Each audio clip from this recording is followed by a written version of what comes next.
व्याख्यामुद्रां करसरसिजैः पुस्तकं शङ्खचक्रे बिभ्रद्भिन्नस्फटिकरुचिरे पुण्डरीके निषन्नः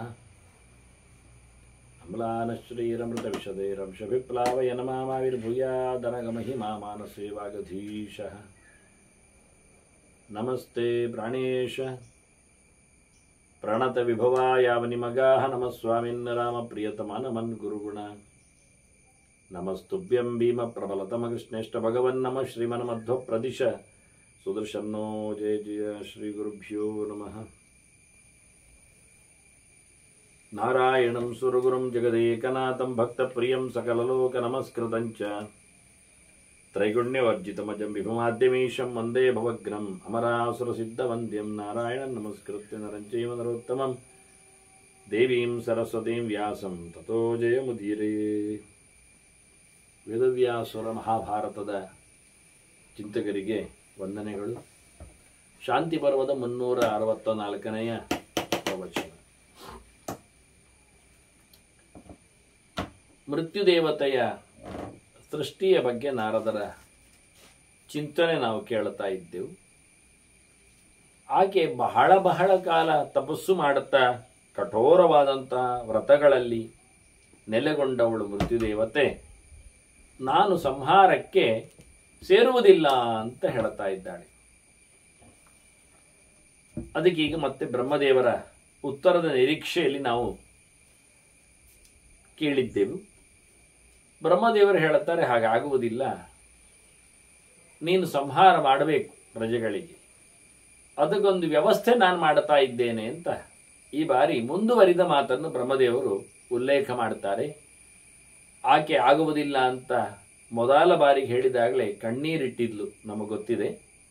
ಅದನ್ನು ಬ್ರಹ್ಮದೇವ ತನ್ನ ಕೈಗಳಿಂದ ಹಿಡಿದಿದ್ದ ಅಂತ ಕತೆ ಕೇಳಿದ್ದೆವು. ಯಾಕೆ ಏನು ಎನ್ನುವುದಾಗಿ ಎಷ್ಟೋ ಜನರು ಯೋಚನೆಯನ್ನು ಮಾಡಿದ್ರದ್ದು ಮುಂದೆ ನಾನು ಮಾತು ಬರುತ್ತೆ ಅಂತ ಹೇಳಿದ್ದೆ. ಹೀಗಾಗಿ ಬ್ರಹ್ಮದೇವ ಆ ವಿಷಯವನ್ನು ಎತ್ತಿಕೊಳ್ಳುತ್ತಾನೆ. ವಾಸ್ತವವಾಗಿ ಅಧರ್ಮೋ ನಾಸ್ತಿತೆ ಮೃತ್ಯು ಸಂಯಚ್ಛೇಮಾ ಪ್ರಜಾ ಶುಭೆ. ಓ ಮೃತ್ಯುದೇವತೆಯೇ, ನಿನಗೆ ಅಧರ್ಮ ಅಂಟುವುದಿಲ್ಲ, ನೀನು ತಪ್ಪು ಮಾಡಿದ್ದು ಅಂತ ಆಗುವುದಿಲ್ಲ, ನೀನು ಒಳ್ಳೆಯವಳು. ನಾನು ಕರೆದು ಹೇಳ್ತಾನೆ, ನೀನು ಒಳ್ಳೆಯವಳೆ ಇದ್ದಿ ಈ ವಿಷಯದಲ್ಲಿ, ಅದು ಹೇಗೆ ಆಗುತ್ತೆ? ಪ್ರಜೆಗಳನ್ನು ನಾನು ಏಕಾಏಕಿ ಸುಮ್ಮನೆ ಸಂಹಾರ ಮಾಡಿದರೆ ನಾನು ಒಳ್ಳೆಯವಳಾಗುವುದು ಹೇಗೆ ಕೇಳಿದ್ರೆ ಅದಕ್ಕೆ ಉದಾಹರಣೆ ಹೇಳ್ತಾನೆ. ಮಯಾಪ್ಯುಕ್ತಂ ವೃಷಾ ಭದ್ರೇ ಭವಿತಾ ನೇಹ ಕಿಂಚನ. ನಾನು ಹೇಳಿದ್ದು ಯಾವತ್ತೂ ಸುಳ್ಳಾಗುವುದಿಲ್ಲ. ನೀನು ಮೃತ್ಯುದೇವತೆ ಆಗಬೇಕು, ಸಂಹಾರ ಆಗಬೇಕು ಅಂತ ಹೇಳಿದ್ದು ಆಗಲೇಬೇಕೆ, ಆಗ್ತದೆ. ನನ್ನ ಮಾತು ಸುಳ್ಳು ಆಗುವುದಿಲ್ಲ. ಭಗವಂತನ ಚಿಂತನೆಯಲ್ಲಿ ನೆಲೆಗೊಳ್ಳತಕ್ಕಂಥ ಮನಸ್ಸು ಮಾತನ್ನು ಮುಪ್ಪುರಿಗೊಳಿಸ್ತದೆ. ದೇವರ ಪ್ರಸಾದದೆಡೆಗೆ ತೀರ್ಥದೆಡೆಗೆ ಹರಿದ ನಾಲಿಗೆ ಅದು ಅಸತ್ಯವನ್ನು ಆಡುವುದಿಲ್ಲ ಎನ್ನುವುದು ಖಾತ್ರಿ, ಅದು ಕ್ರಮ. ಹೀಗಾಗಿ ಬ್ರಹ್ಮದೇವ ಆ ಭರವಸೆಯಲ್ಲಿ ಹೇಳುತ್ತಾನೆ, ಅದು ಆಗುವುದಿಲ್ಲ, ಅಲ್ಲ, ಆಗ್ತದೆ. ಯಾಕೆಂದ್ರೆ ಧರ್ಮ ಸನಾತನ ತ್ವಾಂ ಇಹೈವ ಅನುಪ್ರವೇಕ್ಷ್ಯತೆ. ಈಗ ನಿನ್ನ ಒಳಗೇನೆ ಧರ್ಮವನ್ನು ನಾನು ಪ್ರವೇಶ ಮಾಡಲು ಹೇಳುತ್ತಾ ಇದ್ದೇನೆ. ಧರ್ಮ ಅಂದರೆ ಧರ್ಮ ದೇವತೆ ಅಂತ ಇಟ್ಟುಕೊಳ್ಳಿ, ಅದಕ್ಕೆ ಕಾರಣನಾದವ ಯಮ ಅಂತ ಇಟ್ಟುಕೊಳ್ಳಿ. ಹಾಗಾಗಿ ಯಮನೇ ಮೃತ್ಯುದೇವತೆಯ ಒಳಗೆ ಪ್ರವೇಶ ಮಾಡುತ್ತಾನೆ. ಅಂದರೆ ತಪ್ಪು ಮಾಡದಂತೆ, ಮೃತ್ಯು ಎಲ್ಲಿಯೂ ಸ್ವಾರ್ಥವನ್ನು ನಡೆಸಿಕೊಳ್ಳದಂತೆ ವ್ಯವಸ್ಥಿತವಾಗಿ ಧರ್ಮದ ಅದೇನು ಸನಾತನವಾದದ್ದು, ವೇದೋಕ್ತವಾಗುವಂಥದ್ದು, ಸಾರ್ವಕಾಲಿಕವಾದ ಸಾರ್ವದೇಶಿಕವಾದ ಸಾರ್ವಜನಿಕವಾದ ಚಿಂತನೆ ಅನ್ನೋ ನೆಲೆಯಲ್ಲಿ ಧರ್ಮವನ್ನು ಉಲ್ಲೇಖ ಮಾಡ್ತಾನೆ. ಇದ್ರ ಬಗ್ಗೆ ಧರ್ಮರಾಜ ಮತ್ತೆ ಪ್ರಶ್ನೆ ಕೇಳ್ತಾನೆ, ಈ ಶಬ್ದ ಬರಲಿಕ್ಕೆ ಹೋಗಿ. ಹಾಗಾಗಿ ಇಲ್ಲಿ ಅದನ್ನು ಬಹಳ ಚಂದವಾಗಿಯೇ ಉಲ್ಲೇಖ ಮಾಡಿದ. ನಿನಗೆ ತಪ್ಪಾಗದಂತೆ ಧರ್ಮವೇ ನಿನ್ನೊಳಗೆ, ಅಂದರೆ ಇನ್ಬಿಲ್ಟ್ ಹೇಳಿದ ಹಾಗೆ. ಹಾಗಾಗಿ ಎಲ್ಲಿಯೋ ವಕ್ರಗತಿಯೋ ವಾಮ ರೀತಿಯೋ ಆಗದಂತೆ ಆಗಲಿಕ್ಕೆ ಧರ್ಮದ ದೇವತೆ ನಿನ್ನೊಳಗೆ ಇರ್ತಾನೆ. ಹಾಗೆ ನಾನು ವ್ಯವಸ್ಥೆ ಮಾಡ್ತೇನೆ. ಧರ್ಮಕ್ಕೆ ಭಗವಂತರು ಕಾರಣ ಇದ್ದಾರೆ. ಹಾಗಾಗಿ ಸತ್ಯಂವದ ಧರ್ಮಂ ಚರ ಎನ್ನುವಲ್ಲಿ ಸತ್ಯೇಚ ಧರ್ಮೇ ಚರತ ಸದೈವ ಅನ್ನುವಲ್ಲಿ ಅಲ್ಲ, ಹಾಗೆಯೇ ಧರ್ಮ ಪ್ರೋಜ್ಜಿತ ಕೈದವೋತ್ತರ ಪರಮಃ ಅನ್ನುವಂತೆ, ಸತ್ಯಂ ಪರಂ ಧೀಮಹಿ ಅನ್ನುವಂತೆ. ಹೀಗಾಗಿ ಇದನ್ನೆಲ್ಲ ಸತ್ಯ ಧರ್ಮ ಈ ಶಬ್ದಗಳನ್ನು ಮುಂದಕ್ಕೂ ಸಹ ಅವನು ಧರ್ಮದ ಚಿಂತನೆಯಲ್ಲಿ ತರ್ತಾನೆ ಭೀಷ್ಮ. ಹಾಗಾಗಿ ಇದನ್ನು ಅಲ್ಲಿ ಉಲ್ಲೇಖ ಮಾಡುವಲ್ಲಿ ಇದೇ ಇನ್ಫ್ಲುಯೆನ್ಸ್ ಹೇಳ್ತಾರೆ.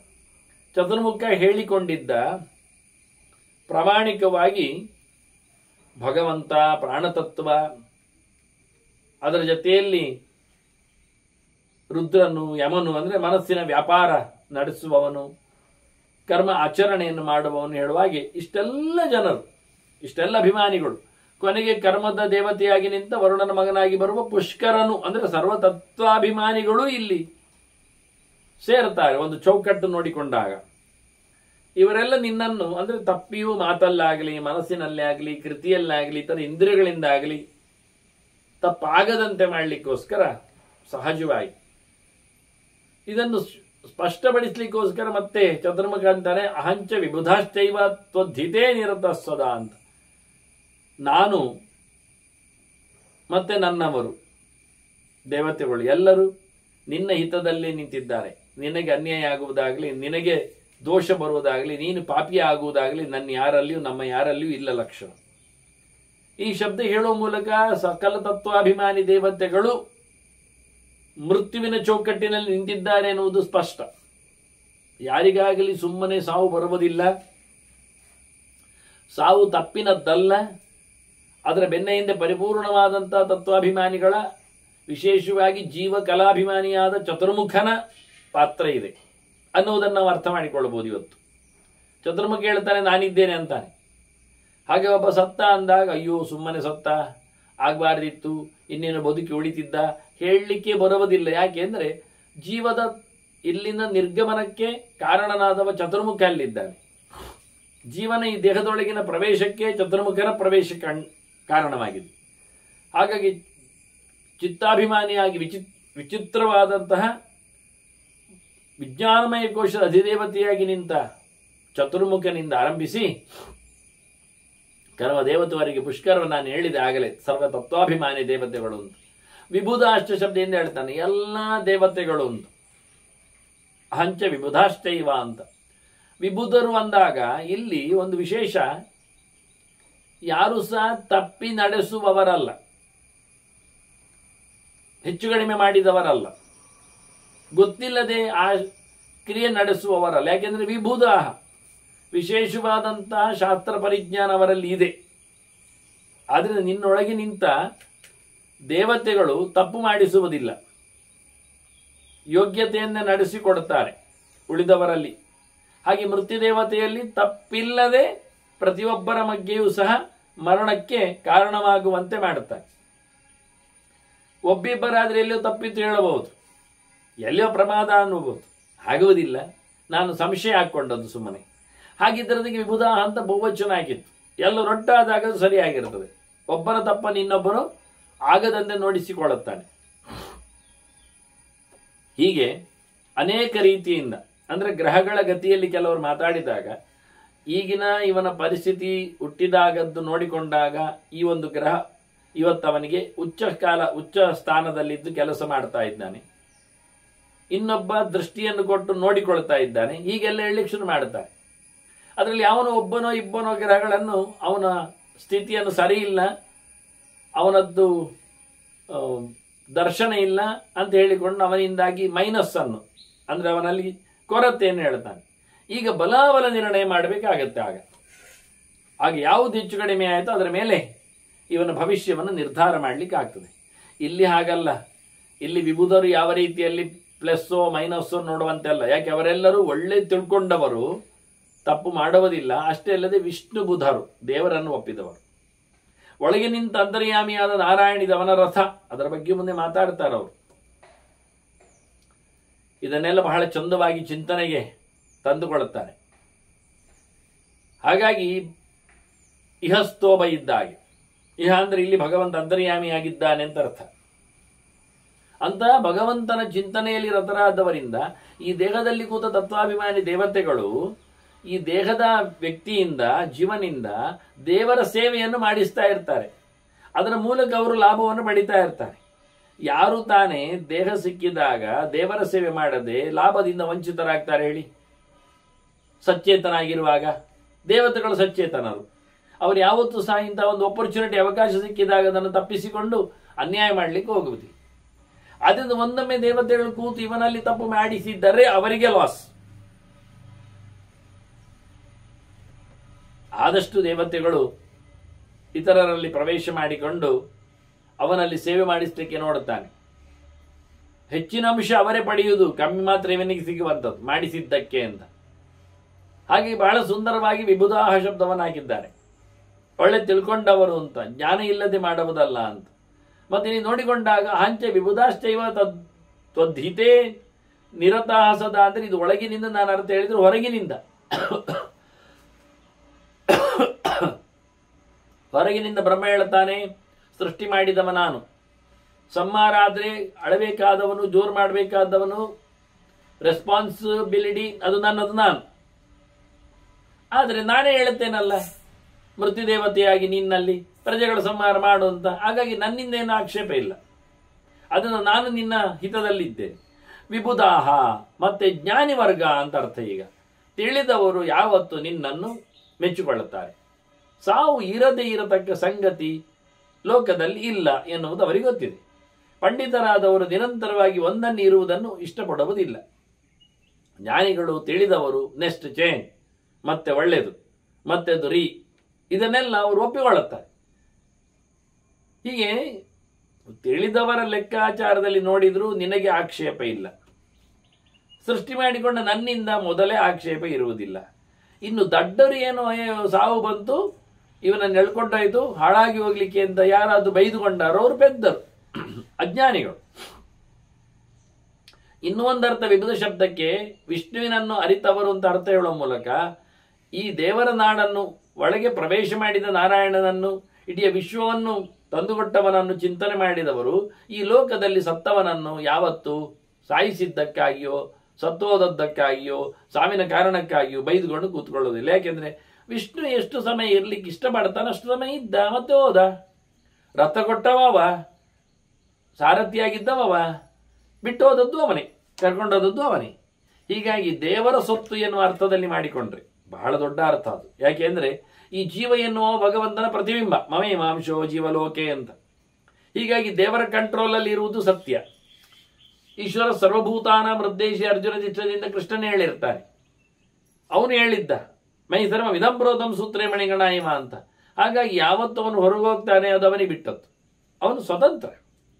ಹೀಗಾಗಿ ಚತುರ್ಮುಖ ಹೇಳುತ್ತಾನೆ, ನಾನು ಪ್ರಾಣದೇವ, ಉಸಿರಿನ ಅಧಿದೇವತೆ, ಚೇಷ್ಟೆ ಮಾಡಿಸುವವ, ದೇವರಲ್ಲಿ ಮೆರವಣಿಗೆಯಲ್ಲಿ ಕೂತವ, ಪೂಜನೀಯನಾಗಿದ್ದಾನೆ, ಆರಾಧ್ಯನಿದ್ದಾನೆ, ಉಸಿರಿನ ಆರಾಧ್ಯನು ಭಗವಂತ ಇದ್ದಾನೆ. ನಾನು ಅಹಂ, ಅವನು ಹಂ. ಹಾಗಾಗಿ ಅವನು ಹಂಸಹ. ನಾನು ಉಸಿರಿನಿಂದ ಅವನ ಸೇವೆ ಮಾಡುವುದರಿಂದ ಅವನ ಅರಿತವರು ಯಾರೂ ಸಹ ನನ್ನ ಅಸಿಸ್ಟೆಂಟ್ಸ್ಗಳು, ನನ್ನಿಂದ ಸೃಷ್ಟರಾದವರು ಭೃತ್ಯರು ಯಾರು ವಿರೋಧ ಮಾಡಲಿಕ್ಕೆ ಬರುವುದಿಲ್ಲ ಅಂತ ಬಹಳ ಸುಂದರವಾದ ಒಂದು ಭರವಸೆಯನ್ನು ಸಾವಿನ ಹಿನ್ನೆಲೆಯಲ್ಲಿ ಸಾವಿನ ದೇವತೆಗೆ ಚತುರ್ಮುಖ ಹೇಳಿಕೊಟ್ಟ. ಈಗ ಕಾರಣವನ್ನು ಬೇರೆಡೆಗೆ ಮನುಷ್ಯ ಕಲ್ಪಿಸುವಂತೆ ಮಾಡಲಿಕ್ಕೆ ಮತ್ತೊಂದು ಹೇಳುತ್ತೇನೆ ಅಂತ ಚತುರ್ಮುಖ ಹೇಳುತ್ತಾನೆ. ಇಮಂ ಅನ್ಯಂಚತೆ ಕಾಮಂ ದದಾನಿ ಮನಸ್ಸೇಪ್ಸಿತ. ನಿನಗೆ ಇಷ್ಟವಾದ ಇನ್ನೊಂದು ಮಾಡುತ್ತೇನೆ, ನಿನಗೆ ಮತ್ತೊಂದು ವರ ಕೊಡುತ್ತೇನೆ. ನಿನ್ನ ತಲೆಯಲ್ಲಿ ಕೂತದ್ದೇನು, ನಾನು ಹೀಗೆ ಯಾರನ್ನಾದರೂ ಸಾಯಿಸಿದಾಗ ಅವರ ಶಾಪ, ಅವರ ಮನೆ ಮಂದಿಯ ಶಾಪ ಎಲ್ಲ ನಾನು ಮಂಡೆ ಮೇಲೆ ಬೀಳ್ತದೆ. ಇದೊಂದು ಸಾವು, ಸುಮ್ಮನೆ ಅವನನ್ನು ಕರ್ಕೊಂಡೋಯ್ತು, ಅದಾಗಲಿಕ್ಕಿತ್ತು, ಮದುವೆ ಆಗಲಿಕ್ಕಿತ್ತು, ಮಕ್ಕಳಾಗಲಿಕ್ಕಿತ್ತು, ಮನೆ ಆಗಲಿಕ್ಕಿತ್ತು, ಮಠ ಆಗಲಿಕ್ಕಿತ್ತು, ಮಂದಿರ ಆಗಲಿಕ್ಕಿತ್ತು ಅಂತ ಹೇಳಿಕೊಂಡು ಹೀಗಾಗಿ ಎಲ್ಲರ ಶಾಪದಲ್ಲಿ ನಾನು ಜರ್ಜರಿತರಾಗ್ತೇನೆ. ನೀನು ಎದುರುದು ಬೇಡ, ನಿನ್ನ ತಲೆಯಲ್ಲಿ ಏನಿದೆ ನನಗೆ ಅರ್ಥ ಆಗಿದೆ. ನಿನಗೆ ತೊಂದರೆ ಆಗದಂತೆ ನಾನೊಂದು ಬಗೆ ಮಾಡಿದ್ದೇನೆ ನೋಡು, ನಿನಗೆ ಇಷ್ಟ ಆಗುವಂತೆ ಮಾಡಿದ್ದೇನೆ. ಇಲ್ಲಿ ನಿನ್ನನ್ನು ಯಾರು ಹೊಣೆಗಾರಿಕೆಯನ್ನಾಗಿಸುವುದೇ ಇಲ್ಲ ನೋಡು ಅಂತ. ಹೇಗೆ ಅದು ನೋಡಿ, ಇಲ್ಲಿ ನತ್ವಾನ್ ದೋಷೇಣ ಯಾಸ್ಯಂತಿ ವ್ಯಾಧಿ ಸಂಪೀಡಿತಾ ಪ್ರಜಾ. ರೋಗದಿಂದ ಸತ್ತಾಗ ಜನ ಯಾರಿಗೆ ಬೈತಾರೆ? ನಿನಗ. ಸಾವು ಬಂತು ಹೊಡ್ಕೊಂಡೋಯ್ತು ಹೇಳ್ತಾರೆ? ಇಲ್ಲ, ಸಾವು ಯಾಕೆ ಬಂತು ಹೇಳ್ತಾರೆ? ರೋಗದಿಂದ. ರೋಗಕ್ಕೆ ಬೈತಾರೆ. ಆದ್ರಿಂದ ರೋಗದಿಂದ ಸತ್ತಾಗ ಮನುಷ್ಯ ಯಾವತ್ತೂ ಸಹ ಇದು ಮರಣ ಆಯ ತಪ್ಪಿ ಬಂದ ಕಾಲ ಅಂತ ಹೇಳೋದಿಲ್ಲ. ರೋಗ ಉಲ್ಬಣ ಆಯಿತು, ರೋಗ ಮುಚ್ಚಿಕೊಂಡಿತ್ತು, ರೋಗ ಹೇಳಲಿಲ್ಲ ಅವನಿಗೆ, ಅಥವಾ ರೋಗವನ್ನು ಅವನು ಗಮನಿಸಲಿಲ್ಲ, ರೋಗದೊಟ್ಟಿಗೆ ಕೂತು ಬಿಟ್ಟ, ಹೀಗೆಲ್ಲ ರೋಗಕ್ಕೆ ಬೈತಾರೆ. ಅನೇಕ ಬಗೆಯ ವ್ಯಾಧಿಗಳು ಅವನಲ್ಲಿ ನೆಲೆಗೊಳ್ಳುತ್ತವೆ.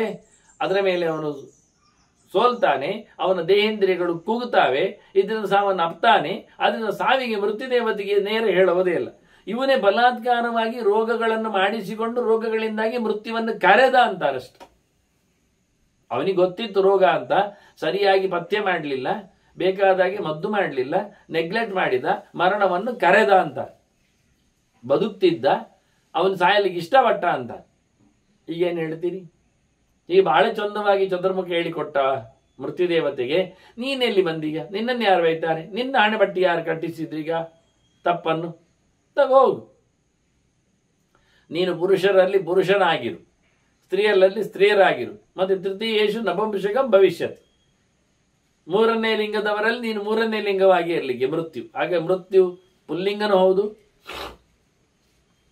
ಪುರುಷರಿಗೆ. ಅಂದ್ರೆ ಏನಾಯ್ತು? ಹುಟ್ಟಿದಂದಿನಿಂದಲೇ ಸಾವು ಎನ್ನುವುದು ಸಹ ಅವನ ಜೊತೆಯಲ್ಲಿ ಬಂದಿರ್ತದೆ. ಅದರ ಧರ್ಮದಲ್ಲೇ ಇರ್ತದೆ. ನಮಗೆ ಅರ್ಥ ಆಯ್ತು ಈಗ ಸಾವು ಬರಲಿಕ್ಕೆ ಕಾರಣ ಏನು ಅಂತ. ರೋಗ. ಅದನ್ನು ಮಾತ್ರ ಬಹಳ ದೂರದಲ್ಲಿ ಇಟ್ಟರೆ ಆಯ್ತು. ನೀವು ಈಗ ಬೈಬೇಕಾದವರನ್ನು ದೂರ ಇಡಬೇಕು, ಅದಕ್ಕೆ ಬೇಕಾದ ಮದ್ದು ಮಾಡಬೇಕು, ವ್ಯವಸ್ಥೆ ಮಾಡಬೇಕು. ಅದು ಮಂತ್ರ ಚಿಂತನೆಯಲ್ಲಿಯೋ, ಯಜ್ಞ ಸಮಾರಂಭದಲ್ಲಿಯೋ, ಇನ್ನಿತರ ದಾನ ತಪಸ್ಸು ಇತ್ಯಾದಿಗಳಲ್ಲಿಯೋ ಅದನ್ನು ನೆರವೇರಿಸಿಕೊಳ್ಳಬೇಕಾದ್ದು. ಅದನ್ನು ಬಹಳ ಚಂದವಾಗಿ ಹೇಳುತ್ತಾನೆ, ನೀನು ಹೆದರುವ ಅವಶ್ಯಕತೆ ಇಲ್ಲ ಅಂತ. ಮೃತ್ಯುದೇವತೆ ಮತ್ತು ಒಪ್ತಾ ಇಲ್ಲ, ಬೇಡ ಅಂತದೆ. ನೇತಿ ಅಂತ ನಾರದರು ಹೇಳ್ತಾರೆ ಕಂಬನನಿಗೆ. ಮತ್ತು ಪುನಃ ಚತುರ್ಮುಖ ಹೇಳುತ್ತಾನೆ, ಇಲ್ಲ ಆಗುವುದಿಲ್ಲ, ಸಂಹಾರ ಅಂತ. ನೀನು ಸಂಹಾರ ಮಾಡು, ಕಮ್ಮಿ ಮಾಡು, ಒಟ್ಟು ಮಾಡು, ಮುದ್ದೆ ಮಾಡು, ಜನರನ್ನು ಸಂಕೋಚಗೊಳಿಸು. ತ್ವಮ್ಮಿ ಶಕ್ತಾಚ ಯುಕ್ತಾಚ ಪೂರ್ವೋತ್ಪನ್ನಾಚ ಭಾಮಿನಿ. ನೀನು ಮೊದಲು ಬಂದಿದ್ದೀಯಲ್ವಾ, ನೀನು ಯೋಗ್ಯಳು ಇದ್ದೀಯಲ್ವಾ, ನಿನಗೆ ಸಾಮರ್ಥ್ಯ ಉಂಟಲ್ಲ. ಇನ್ನೇನು? ಯೋಗ್ಯತೆ ಇಲ್ಲದೆ ಸಾಮರ್ಥ್ಯ ಉಂಟು ಹೇಳಿದ್ರು ಕೆಲಸ ಆಗುವುದಿಲ್ಲ. ಸಾಮರ್ಥ್ಯ ಇಲ್ಲದೆ ಯೋಗ್ಯತೆ ಉಂಟು ಹೇಳಿದ್ರು ಕೆಲಸ ಆಗುವುದಿಲ್ಲ. ಯೋಗ್ಯತೆಯೂ ಇದೆ, ಸಾಮರ್ಥ್ಯವೂ ಇದೆ ನಿನಗೆ. ಆನಂತರಕ್ಕೆ ಬೇಕಾಗಿರತಕ್ಕಂಥ ಮೊದಲು ಬಂದಿರತಕ್ಕಂಥ ಯೋಗ್ಯತೆಯು ಅಂದರೆ ವಿಶೇಷವಾದಂಥ ಸೃಷ್ಟಿಯಲ್ಲಿ, ಹುಟ್ಟಿನಲ್ಲಿ, ಜಾತಿಯಲ್ಲಿ, ಅದರಲ್ಲಿಯೂ ನಿನಗೆ ಬಲ ಇದೆ. ಹಾಗಾಗಿ ಅನುಶಿಷ್ಟಾಚ ನಿರ್ದೋಷ. ನೀನು ಒಳ್ಳೆ ರೀತಿಯಿಂದ ತಪಸ್ಸು ಮಾಡಿಕೊಂಡು ಪೂರ್ಣತೆಯನ್ನು ಪಡೆದಿದ್ದಿ. ಶಾಸ್ತ್ರಕ್ಕೆ ಅನುಗುಣವಾದ ನಿನ್ನ ಆಚರಣೆ ಬೇರೆ ಬಂದಿದೆ. ನನಗೂ ಸಮ್ಮತವಾಗಿದ್ದೀಯ. ಹೀಗಾಗಿ ಯಾವುದೇ ತಪ್ಪು ನಿನ್ನಲ್ಲಿಲ್ಲ. ಆದ್ರಿಂದ ತಸ್ಮಾತ್ ತ್ವಂ ಕುರು ಮೇ ಮತಂ. ನನ್ನ ಕೆಲಸ ಮಾಡು, ನಾನು ಹೇಳಿದ್ದು ಮಾಡು. ಸೃಷ್ಟಿಯ ಈ ವೈಭವವನ್ನು ಕತ್ತರಿಸಲು, ಕಂಟ್ರೋಲ್ ಮಾಡಲಿಕ್ಕೆ ಪ್ರಜೆಗಳ ಸಂಹಾರದಲ್ಲಿ ನೀನು ತೊಡಗು ಅಂತ. ಯಾನಶ್ರಬಿಂದೂನ್ ಪತಿದಾನ್ ಅಪಶ್ಯಂ ಯೇ ಪಾಣಿಭ್ಯಾಂ ಧಾರಿತಾಸ್ತೆ ಪುರಸ್ತಾತ್.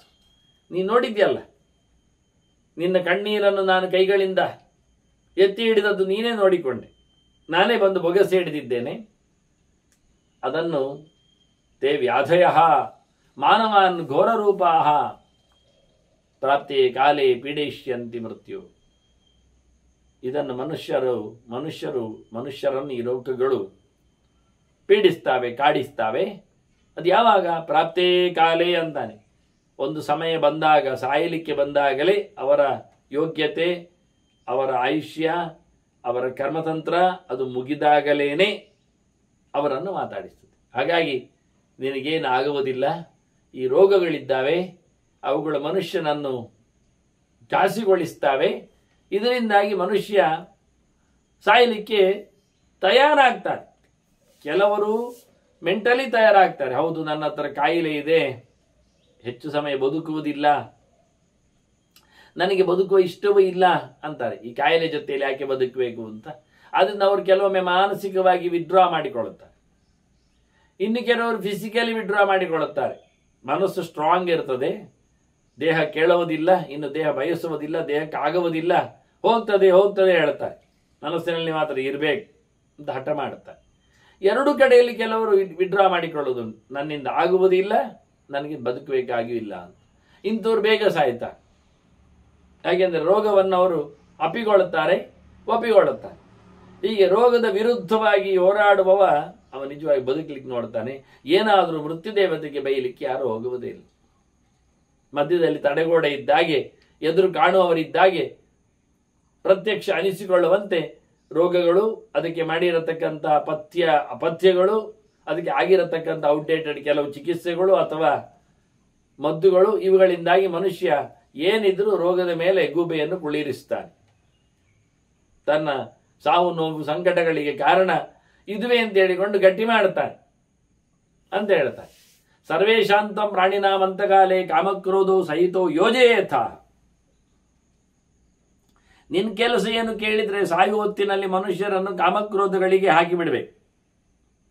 ಬೇಕುಗಳು ನೋಡಿ, ಸಾಯುವವನಿಗೆ ಜಾಸ್ತಿ ಬೇಕು ಕಾಣುವುದು, ಅವನಿಗೆ ಪುರುಸೊತ್ತುಂಟು. ಇನ್ನೊಂದು ವಿಷಯ ಅಂತ ಕೇಳಿದ್ರೆ ಅವನಿಗೆ ಗೊತ್ತು, ನೀನು ನಾನು ಬದುಕುವುದಿಲ್ಲ, ಆದಷ್ಟು ಮುಗಿಸಬೇಕು ಅಂತ. ಹಾಗಾಗಿ ಕಾಮನೆಗಳು ಪೀಡಿಸ್ತಾವೆ. ಯಾವಾಗ ಮನುಷ್ಯನಿಗೆ ವಿಶಿಷ್ಟವಾಗಿ, ವಿಚಿತ್ರವಾಗಿ, ವಿವಿಧವಾಗಿ ಮತ್ತು ಹೆಚ್ಚಿನ ಆಸೆಗಳು ಗಮನಿಸ್ತಾವೋ ಆಗ ಅವನು ಯೋಚನೆ ಮಾಡಬೇಕು, ನನಗೆ ಸಾವು ಹತ್ತಿರ ಬಂದಿದೆ ಅಂತ. ಕಾಮ ಮಾತ್ರ ಅಲ್ಲ, ಬಯಕೆ ಮಾತ್ರ ಅಲ್ಲ, ಕೋಪವು. ಯಾರಿಗೆ ವಿಚಿತ್ರವಾದ, ನಾನು ಎಷ್ಟೋ ಜನರಲ್ಲಿ ನೋಡಿದ್ದೀನಿ ನಾನು ಸಾಯುವಾಗ ಅಂದ್ರೆ ಸಾಯುವ ಕ್ಷಣದಲ್ಲಿ ಅಲ್ಲ, ಅವರಿಗೆ ಸಾವು ಬಂತು ಅಂದಾಗ ಒಂದು 16-50 ದಿನಗಳವರೆಗೂ ಕೆಲವೊಮ್ಮೆ ಈ ಸಿಟ್ಟು ಪೀಡಿಸ್ತದೆ. ಇದು ಇಲ್ಲಿ ಮಾತ್ರ ಬಂದದಲ್ಲ, ಭಾರತದ ಗೆರೆಯಲ್ಲಿ ಇದು ಪುರಾಣಗಳ ಪುಟಗಳಲ್ಲಿಯೂ ನಿಂತಿವೆ ಈ ಸಬ್ಜೆಕ್ಟ್ಗಳು, ಲಕ್ಷಣಗಳಲ್ಲಿ ಬಂದಿವೆ ಅದು. ಹಾಗಾಗಿ ಮನುಷ್ಯ ಯಾವಾಗ ಇಲ್ಲ ಸಲ್ಲದ ವಿಷಯಗಳಕ್ಕೂ ಸಿಟ್ಟಾಗ್ತಾನೋ ಅಥವಾ ಸಣ್ಣ ಪುಟ್ಟ ವಿಷಯಗಳಿಗೂ ದೊಡ್ಡ ಮಟ್ಟಿನ ಸಿಟ್ಟುಗಾರನಾಗ್ತಾನೋ ಅಥವಾ ಮೊದಲು ಇಲ್ಲದ ಅವನ ಬದುಕಿನಲ್ಲಿ ಕಾಣಿಸಿಕೊಳ್ಳದ ಒಂದು ವಿಚಿತ್ರವಾದ ಆಕ್ರೋಶ, ರೋಷ, ಸಿಟ್ಟು ಒಂದೊಮ್ಮೆ ಅವನಿಗೆ ಸಡನ್ ಆಗಿ ವಿಷಯ ಇದ್ದೆ ಆದರೆ ಹಿಂದೆ ಇರ್ತಿರ್ಲಿಲ್ಲ ಹಾಗೆ ಒಂದೊಮ್ಮೆ ಮನುಷ್ಯನಲ್ಲಿ ಬದಲಾವಣೆ ಬಂದ್ರೆ ಅವ್ರು ಬಹಳ ಸೌಮ್ಯ ಮಾರಾಯರು. ಈಗ ಏನು ಭಯಂಕರ ಸಿಟ್ಟು ಮಾಡ್ತಾರೆ ಅಂದ್ರೆ ಹಾಗಾದ್ರೆ ಸಾಯ್ತಾರೆ ಅಂತ ಅರ್ಥ. ಎಷ್ಟು ಚೆನ್ನಾಗಿ ನೋಡಿ, ಬಯಕೆಗಳಿಂದ ಹೇಗೆ ಸಾಯ್ತಾರೆ ಅಂದ್ರೆ ಅದು ಬಹಳ ಸುಲಭ. ಎಂತ ಬಯಕೆಗಳು ಬಂದ ತಕ್ಷಣ ಬೇಕುಗಳನ್ನು ಅವ ಈಡೇರಿಸಿಕೊಳ್ಳಿಕ್ಕೆ ನೋಡ್ತಾನೆ. ಯಾಕೆಂದ್ರೆ ಇನ್ನು ಹೆಚ್ಚು ದಿವಸ ಬದುಕುವುದಿಲ್ಲ ಅಂತ ಅವನಿಗೆ ಅರ್ಥ ಆಗಿದೆ. ಅದಕ್ಕೆ ಕೆಲವರು ಹೇಳುದು ಪೋಪಿ ಕಾಲದ ಬೇಕುಗಳವನದ್ದು ಅಂತ, ಅವನಿಗೆ ಬೇಕುಗಳೆಲ್ಲ ಸಾಯಲಿಕ್ಕೆ ಅದು ಅಂತ. ಹಾಗಾಗಿ ಚಕ್ಕುಲಿ ಮಾಡಿ ಹಾಕು ಅಂತಾನೆ, ಯಾವತ್ತೂ ಕೇಳುವುದಿಲ್ಲ, ಅದನ್ನು 12 ಜಾಸ್ತಿ ತಿಂತಾನೆ. ಹಾಗಾದ್ರೆ ಅರ್ಥ ಆಯ್ತು ಇವನ ಆಸೆ ಇದು ಕೊನೆಯದ್ದು ಅಂತ. ಕೆಲವರು ಹೇಳ್ತಾರೆ ಮಾಡಿ ಕೊಡ್ತೇನೆ ಅಂತ ಹೇಳಿದೆ, ಆಗಲಿಲ್ಲ, ಅವರು ಹೋಗಿಬಿಟ್ರು ಅಂತಾರೆ. ಹಾಗೆ ಆಸೆಗಳು ಕೆಲವೊಮ್ಮೆ ಈಡೇರ್ತವೆ ಅಂತ ಇಲ್ಲ, ಆದ್ರೆ ಆಸೆಗಳು ಮೂಡ್ತವೆ ಎನ್ನುವುದು ಸತ್ಯ. ಹಾಗೆ ಮಗು ಅಪ್ಪ ಮಾಡಿತ್ತು, ತಾಯಿ ಅಪ್ಪ ಮಾಡಿದ್ಲು, ಅಪ್ಪ ಬೇಕು ಅಂತ ಕೇಳಿತ್ತು, ಕೊಟ್ಟಿರು. ಇನ್ನಷ್ಟು ಮತ್ತೆ ಕೇಳುವಾಗ ಬೇಡ, ಮತ್ತು ಅದನ್ನು ಕೇಳಿ ಕೇಳಿಯೇ ಸತ್ತಿತ್ತು, ಅದು ತಿಂದು ಸತ್ತಿದ್ದಿಲ್ಲ. ಹೀಗೆ ಮನುಷ್ಯನಿಗೆ ಯಾವುದೋ ವಿಚಿತ್ರವಾದಂಥ ಆಸೆಗಳು ತನ್ನಷ್ಟಕ್ಕೆ ಕರೀತಾವೆ. ಕೆಲವೊಮ್ಮೆ ಅದನ್ನು ಕಳೆದುಕೊಳ್ತಾನೆ, ಕೆಲವೊಮ್ಮೆ ಎಳೆದುಕೊಳ್ತಾನೆ. ಎಳೆದುಕೊಂಡ್ರೆ ರೋಗಕ್ಕೆ ಬಗೆಯಾಗ್ತಾನೆ. ಧರ್ಮಕ್ಕೆ ಹೇಳ್ತಾರೆ ಅವರು, ತಿನ್ಬೇಡ ಹೇಳ್ತಿದ್ದೆ ಅವರಿಗೆ, ಅವರು ಅದನ್ನು ಮತ್ತೆ ಮತ್ತೆ ತಿಂದು ರೋಗಿಗಳಾದರು. ಈಗ ಹಾಸಿಗೆ ಹಿಡಿದಿದ್ದಾರೆ, 2 ತಿಂಗಳ ಹಿಂದೆ ಬಿದ್ದೋಗಿದ್ದಾರೆ ಅಂತಾರೆ. ಏನಾಯ್ತು? ಆಸೆ ಮೂಡಿದರೆ ಮನುಷ್ಯನನ್ನು ವಿಪರೀತವಾಗಿ ಅವನನ್ನು ಕೆಣಕ್ತದೆ, ತಲೆ ಬಿಸಿ ಮಾಡಿಸ್ತದೆ, ಕದ್ದು ತಿನ್ನಿಸ್ತದೆ, ಬಲಾತ್ಕಾರದಲ್ಲಿ ಅವನದರ ಭೋಗವನ್ನು ಮಾಡ್ತಾನೆ. ಕೇವಲ ತಿನ್ನುವ ಆಸೆ ಮಾತ್ರ ಅಲ್ಲ, ನೋಡುವ ಆಸೆ, ಹೋಗುವ ಆಸೆ, ಹಿಡಿಯುವ ಆಸೆ, ಕುಡಿಯುವ ಆಸೆ, ಗೊತ್ತವನಿಗೆ. ಹೀಗಾಗಿ ಆಸೆಗಳಿಂದಾಗಿ ಮನುಷ್ಯ ರೋಗಿ ಆಗ್ತಾನೆ ಎಂದು ಗೊತ್ತಿರ್ಲಿಕ್ಕೆ ಹೋಗಿ ಇವರೇನ್ ಮಾಡಿದ್ರು, ಅವನನ್ನು ಆಸೆ ಮುರುಕನನ್ನಾಗಿಸು ಅಂದ್ರು. ಯಾವುದರಲ್ಲಿ? ಇಂದ್ರಿಯ ಲಾಲಸ್ಯಗಳು. ಇನ್ನೊಂದು ಮುಖ ಕೋಪ. ಸಿಟ್ಟು ಬಂದ್ರೆ ಏನಾಗ್ತದೆ ಕೇಳಿದ್ರೆ, ದೇಹ ತನ್ನಷ್ಟಕ್ಕೆ ಬಿಸಿ ಆಗ್ತದೆ, ಹಾಳಾಗ್ತದೆ, ಒಳಗಿನ ನೆತ್ತರ ಕಣಗಳಲ್ಲಿ ಹೆಚ್ಚು ಕಡಿಮೆ ಆಗ್ತದೆ. ಹೀಗಾಗಿ ಅವನು ಸಿಟ್ಟಿನಿಂದಾಗಿ, ಬಿಪಿಯ ಹೆಚ್ಚು ಕಡಿಮೆಯಿಂದಾಗಿ ಕೂಡಲೇ ಸಾಯ್ತಾನೆ. ಒಂದು ದಿನ ಮಾಡಿದ ಸಿಟ್ಟಿನಿಂದ ಅವನ ಒಳಗೆ ಸುಮಾರು ವರ್ಷಗಳ ಏರುಪೇರುಗಳು, ಸಮತೋಲನ ಅದು ತಪ್ಪಿ ಹೋಗ್ತದೆ, ಮತ್ತೆ ರಿಪೇರಿ ಆಗ್ಲಿಕ್ಕೆ ಭಾರಿ ಕಷ್ಟ ಇರ್ತದೆ. ಹಾಗಾಗಿ ಸಿಟ್ಟನ್ನು ಭರಿಸು ಅಂತಾರೆ. ಬೇಕೆಂದ್ರೆ ಸಿಟ್ಟು ಭರಿಸು. ನೀವು ಯೋಚನೆ ಮಾಡಿ, ನಿಮಗೆ ಸಿಟ್ಟುಗಳು ಬಂದಾಗ ಹೇಗಿರ್ತದೆ ಅಂತ. ತಲೆ ಒಂಥರ ಗಿರ್ರ ಅನಿಸ್ತದೆ, ಬ್ಯಾಲೆನ್ಸ್ ತಪ್ಪಿದ ಹಾಗೆ ಮಾಡ್ತದೆ ಒಳಗಿನಿಂದ. ಅಂದ್ರೆ ಸಿಟ್ಟು ಬಂದಾಗ ಬಾಡಿಯಲ್ಲಿ ಒಂದು ರೀತಿ ಮರ್ಕುರಿ ಇದ್ದಾಗೆ ಕುದಿದ ಹಾಗೆ ಧಾತುಗಳು ಕ್ಷೀಣಿಸ್ತವೆ, ಕೆಲವೊಮ್ಮೆ ಓವರ್ ಹೋಗ್ತವೆ. ಇದರಿಂದ ಲೀಕೇಜ್ ಬರ್ತದೆ. ಎಷ್ಟು ಜೋರು ಅಂದ್ರೆ ಕೇಳಿದ್ರೆ ಬ್ರೈನ್ ಡ್ಯಾಮೇಜ್ ಆಗಬಹುದು. ಹಾಗಾಗಿ ಯಾವತ್ತು ಸಿಟ್ಟನ್ನು ಮಾಡಿಕೊಳ್ಳುವುದಿಲ್ಲ ಎನ್ನುವುದನ್ನು ಗಟ್ಟಿ ಆಸೆಯಲ್ಲಿ ಮಾಡಿಕೊಳ್ಳಬೇಕು. ಒಂದು ಆಸೆ ಏನು ಕೇಳಿದ್ರೆ ಸಿಟ್ಟು ಮಾಡಬಾರ್ದು, ಒಂದು ಆಸೆಯಲ್ಲಿ ನಮಗೆ ಹೇಳಿದೆ. ಎಷ್ಟು ಚೆನ್ನಾಗಿದೆ. ಮತ್ತೆ ಆಸೆ ಯಾವುದು ಕೇಳಿದ್ರೆ ಸಿಟ್ಟು ಬರಬಾರ್ದು ಅಂದ್ರೆ ಆಸೆ. ಮತ್ತೆಂತ ಯಾವಾಗ ಹೀಗೆ ಬಹಳ ಚಂದವಾಗಿ ಕಾಮಕ್ರೋಧಗಳು, ಕೃಷ್ಣ ಇದನ್ನೇ ಹೇಳಿದ್ದು, ಕಾಮೇಶ ಕ್ರೋಧೇಶ ರಜೋಗುಣ ಸಮುದ್ಭವ ಮಹಾಶನೋ ಮಹಾಪಾತ್ಮ. ಇದು ಎಲ್ಲವನ್ನು ಕಬಳಿಸ್ತದೆ, ಎಲ್ಲರಿಗಿಂತ ಕೆಟ್ಟದು ಹೇಸಿಗೆ ಎದ್ದು ಅಂತಾನೆ. ಬಹಳ ಗಲೀಜಿದು. ಇವರಿಬ್ಬರನ್ನು ಯಾವತ್ತು ಮನೆಯೊಳಗೆ ಸೇರಿಸಬೇಡಿ ಅಂದುಬಿಟ್ಟವ. ಯಾವುದು ಮನೆ? ನಮ್ಮದು ದೇಹ ಮನಸ್ಸು. ಇದಕ್ಕೆ ಯಾವತ್ತು ಬಾರದಂತೆ ಮಾಡಲಿಕ್ಕುಂಟು. ಇದು ರಾಜಸ, ಮತ್ತೊಂದು ತಾಮಸ ಇದ್ದಾಗೆ, ಅತ್ಯಂತ ನಿಕೃಷ್ಟ ಇದು. ಇದು ಬೇಕಾಗಿಲ್ಲದ್ದು. ಬೇಕುಗಳೇನೋ ಬೇಕು, ಆದರೆ ಕೋಪ ಯಾಕೆ ಬೇಕು ಅಂತ. ಹಾಗಾಗಿ ಇವುಗಳನ್ನೆಲ್ಲ ಬಹಳ ಓಡಿಸಿಬಿಡು, ಇದನ್ನು ಜನರಲ್ಲಿ ಅಂಟಿಸಿಬಿಡು, ಇದು ಅವರಿಗೆ ಬಹಳ ಖುಷಿ ಆಗ್ತದೆ, ಕೊನೆ ಕಾಲ ಅವರಿಗೆ ಸಮೀಪಿಸ್ತದೆ ಅಂತ. ನಿನ್ನ ಕೆಲಸ ಕಾಮಕ್ರೋಧಗಳಿಗೆ ಮನುಷ್ಯರನ್ನು ತೊಡಗಿಸು. ಎಂತಹ ವಿಚಿತ್ರ ಮನುಷ್ಯನೂ ಸಹ ಇಲ್ಲಿ ಸೋಲ್ತಾನೆ. ಬಲವಾನ್ ಇಂದ್ರಿಯ ಗ್ರಾಮ ಹೇಳಿದಾಗ ವಿದ್ವಾಂಸಮಪಿ ಕರ್ಷತಿ ಅಂತ. ಹೀಗೆ ಮಾಡಲಿಕ್ಕೋಸ್ಕರ ನೀನು ನಿಂತುವ ಅಂತಾನೆ. ಏವನ್ ಧರ್ಮ ಅಥವಾ ಉಪೈಷತಿ ಅಮೋಘ. ಹೀಗೆ ಮಾಡಿದರೆ ನಿನಗೆ ದೊಡ್ಡ ಧರ್ಮ ಸಿಗ್ತದೆ. ನಿನ್ನ ಸೇವೆ, ನಿನ್ನ ಕೆಲಸ ನೀನು ಮಾಡಿದಾಗೆ. ಎಲ್ಲರೂ ದೇವತೆಗಳು ಅವರವರ ಕೆಲಸ ಮಾಡುತ್ತಾ ಭಗವಂತನಿಗೆ ಸಮರ್ಪಿಸಿ ಆನಂದವನ್ನು ಪಡೆದವರು. ಸ್ವೇ ಸ್ವೇ ಕರ್ಮಣ್ಯ ಅಭಿರತಃ ಅಂತ. ಹಾಗಾಗಿ ನಿನ್ನ ಯೋಗ್ಯತೆಯ ಕರ್ಮ ಇದು ನೀನು ಮಾಡು. ಇದರಿಂದ ನಿನಗೆ ಒಳಿತ ಆಗ್ತದೆ. ಇದರಿಂದ ನಿನಗೇನು ತಾಪ ಆಗಲಿ ಪಾಪ ಆಗಲಿ ಬರುವುದಿಲ್ಲ. ನೀನು ಸಂಕಟ ಪಡುವಂತೆ ಇಲ್ಲ. ನೀನು ಇದನ್ನು ಮಾಡಿಕೋ ಅಂತ ಬಹಳ ಚೆನ್ನಾಗಿ ಚಿಂತನೆಯನ್ನು ಕೊಡ್ತಾನೆ. ಎಲ್ಲರನ್ನು ಸಹ ಏವಂ ಧರ್ಮ ತ್ವಂ ಉಪೈಷ್ಯತಿ ಅಮೋಘ ನಚಾ ಧರ್ಮಂ ಲಪ್ಸ್ಯಸೆ ತುಲ್ಯವೃತ್ತಿ. ನೀನಾಗಿ ಏನು ಮಾಡದೇ ಇರುವುದರಿಂದ ನಿನಗೆ ಯಾಕೆ ಅಧರ್ಮ ಬರ್ತದೆ, ಅನ್ಯಾಯ ಆಗ್ತದೆ, ತಪ್ಪುಗಳು ಪಾಪಗಳು ನಿನ್ನನ್ನು ಮೆತ್ತಿ ಹಾಕಬೇಕು. ನೀನು ಸರಿಯಾಗಿದ್ದೀಯ. ಎಲ್ಲರಲ್ಲಿ ಒಂದೇ ಪ್ರಕಾರ. ಯಾರಲ್ಲಿ ಉಂಟು ಅವರಲ್ಲಿ ಸಾವು, ಯಾರಲ್ಲಿ ಇಲ್ಲ ಅವರಲ್ಲಿ ಇಲ್ಲ. ಹೀಗೆ ನೀನು ಸಾರಾಸಗಟ್ಟಾಗಿ ಎಲ್ಲರನ್ನು ನಾನೇನು ಹೇಳಲಿಲ್ಲ. ನಿನ್ನ ಹತ್ರ 50 ಆದವರನ್ನೆಲ್ಲ ತೆಗಿಂತ ಹೇಳಿದ್ನ? ಓದದವರನ್ನೆಲ್ಲ ಮುಗಿಸಿ ಹೇಳಿದ್ನ? ಹೆಚ್ಚು ತಿನ್ನುವವರನ್ನ ಕಳಿಸಿ ಹೇಳಿದ್ನ? ಏನಿಲ್ಲ. ಅವರವರ ಯೋಗ್ಯತೆಯಂತೆ ಅವರವರ ಪೂರ್ವ ಕರ್ಮಾನುಸಾರ ಬಂದಿರತಕ್ಕ ರೋಗಗಳಿಗೆ ಅನುಗುಣವಾಗಿ ಅವರು ತಮ್ಮ ತಮ್ಮ ಕೊನೆಯ ಉಸಿರನ್ನು ನಿಲ್ಲಿಸಿತ್ತು ಅಷ್ಟೇ ಹೊರತು ನಿನ್ನ ಮೇಲೆ ಯಾರೂ ಸಹ ಯಾವುದೇ ರೀತಿಯಾದ ಆಪಾದನೆ ಮಾಡುವುದಿಲ್ಲ. ತಸ್ಮಾತ್ ಕಾಮಂ ರೋಚಯ ಅಭ್ಯಾಗತಂ ತ್ವಂ. ಹಾಗಾಗಿ ನೀನೀಗ ಒಂದು ಆಸೆ ಪಡಬೇಕು. ಏನು ಬಂದಂಥ ಅವಕಾಶವನ್ನು, ಆಪರ್ಚುನಿಟಿ, ಈ ಹುದ್ದೆಯನ್ನು, ಅಧಿಕಾರವನ್ನು ನೀನು ಅಲಂಕರಿಸಿ ನಾನು ಕೊಟ್ಟಿರತಕ್ಕ ಹೊಸತನವನ್ನು ನೀನು ಮೈಗೂಡಿಸಿಕೊಂಡು ಲೋಕದ ನಾಶಕ್ಕಾಗಿ ನೀನು ತಯಾರಿ ಇರಬೇಕು ಅನ್ನೋ ನೆಲೆಯಲ್ಲಿ ಅವಳಿಗೆ ಬಹಳ ಸುಂದರವಾಗಿ ಹಾರೈಕೆಯನ್ನು ಕೊಡುವಂತೆ ಅವನು ಉಲ್ಲೇಖ ಮಾಡುತ್ತಾನೆ. ವಾಸ್ತವವಾಗಿ ನಿನಗಿದ್ರಿಂದೇನು ತಪ್ಪಾಗಲಿಕ್ಕಿಲ್ಲ ಅಂತ, ಇದು ನಿನಗೆ ಒಳ್ಳೆಯ ಅವಕಾಶದ ಒಂದು ತಾಣ ಅನ್ನುವಾಗಿ ಇದನ್ನು ನೀನು ನೆರವೇರಿಸಿಕೊಡಬೇಕು ಅಂತ ಕೇಳ್ತಾನೆ. ಇದರಿಂದ ಅವಳು ಒಪ್ಪಿಗೆ ಕೊಟ್ಲೋ ಇಲ್ಲವೋ ಅನ್ನೋದರ ಬಗ್ಗೆ ನಾರದರು ಅಕಂಪನ ರಾಜನಿಗೆ, ಅವನ ಮಗ ಹರಿ ಸತ್ತಿದ್ದಾನೆ ಹೋರಾಟದಲ್ಲಿ, ಅವನು ಶತ್ರುವಶನಾಗಿದ್ದಾನೆ, ಅದಕ್ಕೆ ಹೇಳಲಿಕ್ಕೋಸ್ಕರ ಮೃತ್ಯುದೇವತೆಯ ಸೃಷ್ಟಿಯ ಕ್ರಮವನ್ನು ಉಲ್ಲೇಖ ಮಾಡಿ ಆಕೆಯ ಚರಿಯನ್ನು ಉಲ್ಲೇಖ ಮಾಡಿದ. ಕೊನೆಗೀಕೆ ಶಾಪಾತ್ ಭೀತ ಗಾಢಂ ಇತ್ಯಬ್ರವೀತ್ ತಂ. ಇನ್ನೆಲ್ಲಿಯಾದ್ರೂ ಚತುರ್ಮುಖ ಇನ್ನೂ ನಾನು ಆಗುವುದಿಲ್ಲ ಹಠ ಮಾಡಿದರೆ ಶಾಪ ಕೊಟ್ಟಾನೋ ಅಂತ ಹೆದರಿ ಆಯಿತು ಅಂತ ಹೇಳಿದ್ಲಂದೆ ಮೃತ್ಯುದೇವತೆ. ಸಾರಿ ಅಂತ ಆಗಲಿ ಅನ್ನ. ಹೀಗೆ ಕಾಮಕ್ರೋಧಗಳನ್ನು ರೋಗದ ಕಣ್ಣೀರಾಗಿ ತಿಳ್ಕೊಳ್ಳಿಕ್ಕೆ ಉಂಟು ಅಂತ, ಕಣ್ಣೀರಿನ ಜೊತೆಯಲ್ಲಿ ರೋಗಗಳಾಗಿವೆ ಅಂತ ಹೇಳಿ ಕಾಮಕ್ರೋಧಗಳ ಪ್ರವೇಶ, ಕಣ್ಣೀರಿನ ಕತೆ, ವಿಶಿಷ್ಟವಾಗಿ ಕಾಮಕ್ರೋಧಗಳ ಪರ್ಯಾಯವಾಗಿ ಬಂದಿರುವಂತೆ ಕಾಣುವ ಈ ರೋಗ ರುಜಿನಗಳು. ತಸ್ಮಾ ಶೋಕಮಾಗೃತ ಬುದ್ಧ್ಯ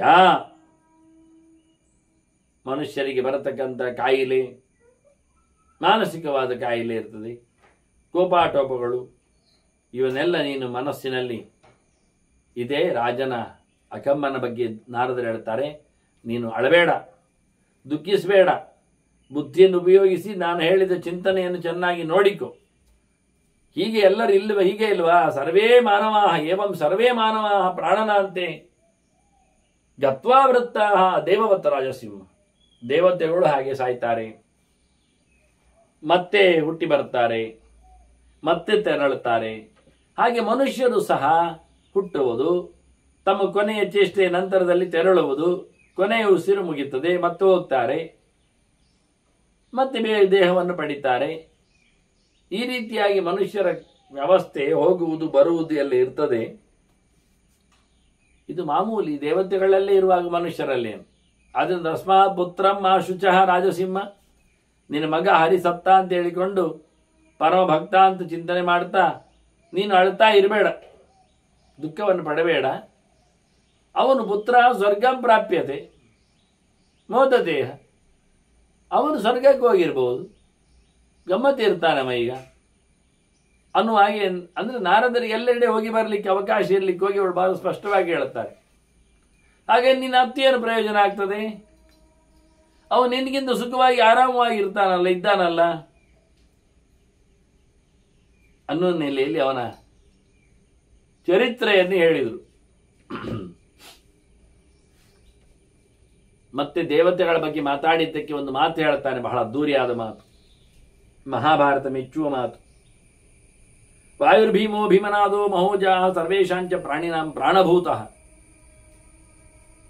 ಅನಾವೃತ್ತಿ ದೇಹಿನಾಂ ದೇಹವಾತಿ ತಸ್ಮಾದ್ ವಾಯು ದೇವದೇವೋ ವಿಶಿಷ್ಟ. ಇದ್ದಕ್ಕಿದ್ದಂತೆ ಪ್ರಾಣನ ಮಹಿಮೆಯನ್ನು ಮಾತಾಡಿದ ನಾರದ ಅಕಂಬನ ಹತ್ತಿರದಲ್ಲಿ ಅವನು ವೈಷ್ಣವ ಇದ್ದಾನೆ. ಎಲ್ಲ ದೇವತೆಗಳ ಎಲ್ಲ ವಿಷಯಗಳ ಮೆರುಕು ಕೊಟ್ಟಾಗ ಈ ಮಾತು ಬಂತು. ನಿಜವಾಗಿ ಎಲ್ಲ ಚೇಷ್ಟೆ ಮಾಡಿಸುವವನು ಯಾರು? ಸಾಯುವುದು ಅಂದ್ರೆ ಏನು? ಅಲ್ಲಿಗೆ ದಂತ ಉತ್ತರ. ಸಾಯುವುದು ಅಂದ್ರೆ ಮಾತಾಡುವುದಿಲ್ಲ. ಹೌದು, ಮಾತಾಡುವುದಿಲ್ಲ ಅಷ್ಟೇನಾ? ಸಾಯುವುದಂದ್ರೆ ಕಣ್ಣು ಮುಚ್ಚುತ್ತಾನೆ. ಅವ್ರು ನಾವು ಬರಿತೇವೆ, ಅವರು ಕಣ್ಣು ಮುಚ್ಚಿದರು ಅಂತ ಬರಿತೇವೆ, ಅಷ್ಟೇನಾ? ಇಲ್ಲಿ ಹೇಳ್ತಾರೆ ಸಾಯುವುದಂದ್ರೆ ಉಸಿರು ನಿಲ್ಲುವುದಲ್ವನಾ? ಹೌದಲ್ಲ. ಮತ್ತೆ ಉಸಿರು ನಿಲ್ಲಿಕ್ಕೆ ಹೋಗಿ ಅವನು ಕಣ್ಣು ಮುಚ್ಚಿದ್ದು, ಬಾಯಿ ತೆರೆದದ್ದು, ಎಲ್ಲ ಇಂದ್ರಿಯಗಳು ತಮ್ಮ ಕೆಲಸವನ್ನು ನಿಲ್ಲಿಸಿದ್ದು ಮೂಗಿನಲ್ಲಿ ಗಾಳಿ ಹೋಗದೇ ಇರುವುದನ್ನು ನೋಡಿ. ಹಾಗಾದರೆ ಪ್ರಧಾನವಾದ ಚೇಷ್ಟೆ ಉಸಿರಾಟ. ಅದಕ್ಕೆ ಕಾರಣ ಪ್ರಾಣತತ್ವ. ಅದನ್ನೇ ಬಹಳ ಚಂದವಾಗಿ ಇಲ್ಲಿ ಉಲ್ಲೇಖ ಮಾಡ್ತಾನೆ. ವಾಯುರ್ಭೀಮಃ, ಸಂಚರಿಸುವ ಗಾಳಿ, ವಾತೀತಿ ವಾಯು ಅಂತ ಇರ್ಲಿ. ಆಯುಷ್ಯವನ್ನು ಕೊಡುವಂಥದ್ದು ಆಯುರ್ವ, ಗಾಳಿ ಕೊಟ್ಟು ಮನುಷ್ಯನನ್ನು ಬದುಕಿಸುವವನು, ಆಯುಷ್ಯ ಕೊಡುವವನು, ಗಾಳಿ ಮತ್ತು ಆಯುಷ್ಯ ಒಟ್ಟು ಕೊಡುವವನು, ಬದುಕಲ್ಲಿ ಬೇಕಾದಂಥ ಬಲ ಜ್ಞಾನವನ್ನು ತುಂಬಿಸಿದವನು. ಇದು ವಾಯು ಅಂದ್ರೆ ವಾಸ್ತವವಾಗಿ. ಅಂತಹ ವಾಯು ಕಮ್ಮಿ ಇಲ್ಲ. ದೇಹದಲ್ಲಿ ಇಡೀ ಗಾಳಿಯೇ ತುಂಬಿ ಹೊತ್ತುಕೊಳ್ಳುವುದಿದೆ ದೇಹವನ್ನು. ಎಲ್ಲ ಚೇಷ್ಟೆಗಳು ಗಾಳಿಯಿಂದ ಆಗ್ತದೆ. ಪ್ರಾಣಾಪಾನಗಳು ಮಾತ್ರ ಅಲ್ಲ, ವ್ಯಾನೋದಾನ ಸಮಾನಗಳು. ಒಂದೊಮ್ಮೆ ತಿಂದ ಆಹಾರ ಒಂದೊಮ್ಮೆ ಹೊರಗೆ ಹೋಗದಿದ್ರೆ ಬದುಕಿನ ದುಸ್ತರ, ಕಷ್ಟ, ನಷ್ಟ ಹೇಗೆ ಏನು ಅನುಭವಿಸು? ಅದನ್ನ ವಾಯು ಪ್ರಾಣದೇವರು ಪ್ರತಿಯೊಬ್ಬನಲ್ಲಿಯೂ, ಒಪ್ಪಲಿ ಒಪ್ಪದಿರಲಿ, ನಂಬಿಕೆ ಇರಲಿ, ಆಸ್ತಿಗನೋ ನಾಸ್ತಿಗನೋ ಯಾರೇ ಇರಲಿ, ಅಂಥವನು ಪ್ರಾಣನ ದೊಡ್ಡತನವನ್ನು ಮೆರೆದಿದ್ದಾನೆ, ತಿಳ್ಕೊಳ್ತಾನೆ, ಗಟ್ಟಿ ಇದ್ದಾನೆ, ಗಡುಸು ಇದ್ದಾನೆ, ಭಯಂಕರ ದೊಡ್ಡ ಮಟ್ಟಿನ ಸದ್ದು ಮಾಡುವವ, ಯಾವತ್ತೂ ದೇವರ ಬಗ್ಗೆ ಎಚ್ಚರವನ್ನು ಮಾಡಿಕೊಳ್ಳುವವ, ಹೇಳುವವ. ಬಹಳ ಪರಾಕ್ರಮ ಇದೆ, ಓಜಸ್ಸು ತೇಜಸ್ಸು ಎಲ್ಲ ಬೇಕಾದಷ್ಟಿದೆ. ಯಾರೆಂದರೂ ಸೋಲುವುದಿಲ್ಲ ಅವನು. ಎಲ್ಲರಿಗೂ ಸಹ ದೇಹೋತ್ತವರಲ್ಲಿ ಎಲ್ಲ ಅವನು ಪ್ರಾಣನಾಗಿ ನಿಂತಿದ್ದಾನೆ. ಮರಮಟ್ಟುಗಳು ದೇಹಗಳೇ, ಕ್ರಿಮಿಕೀಟಗಳು ದೇಹಗಳೇ, ಅಲ್ಲೆಲ್ಲ ಜೀವರಿದ್ದಾರೆ. ಎಲ್ಲ ಪ್ರಾಣನ ಪ್ರವೇಶ, ಅವನ ಹಿರಿತನ ಇದ್ದೇ ಇದೆ. ಆದ್ದರಿಂದ ಮರಗಳು ಉಸಿರಾಡ್ತವೆ,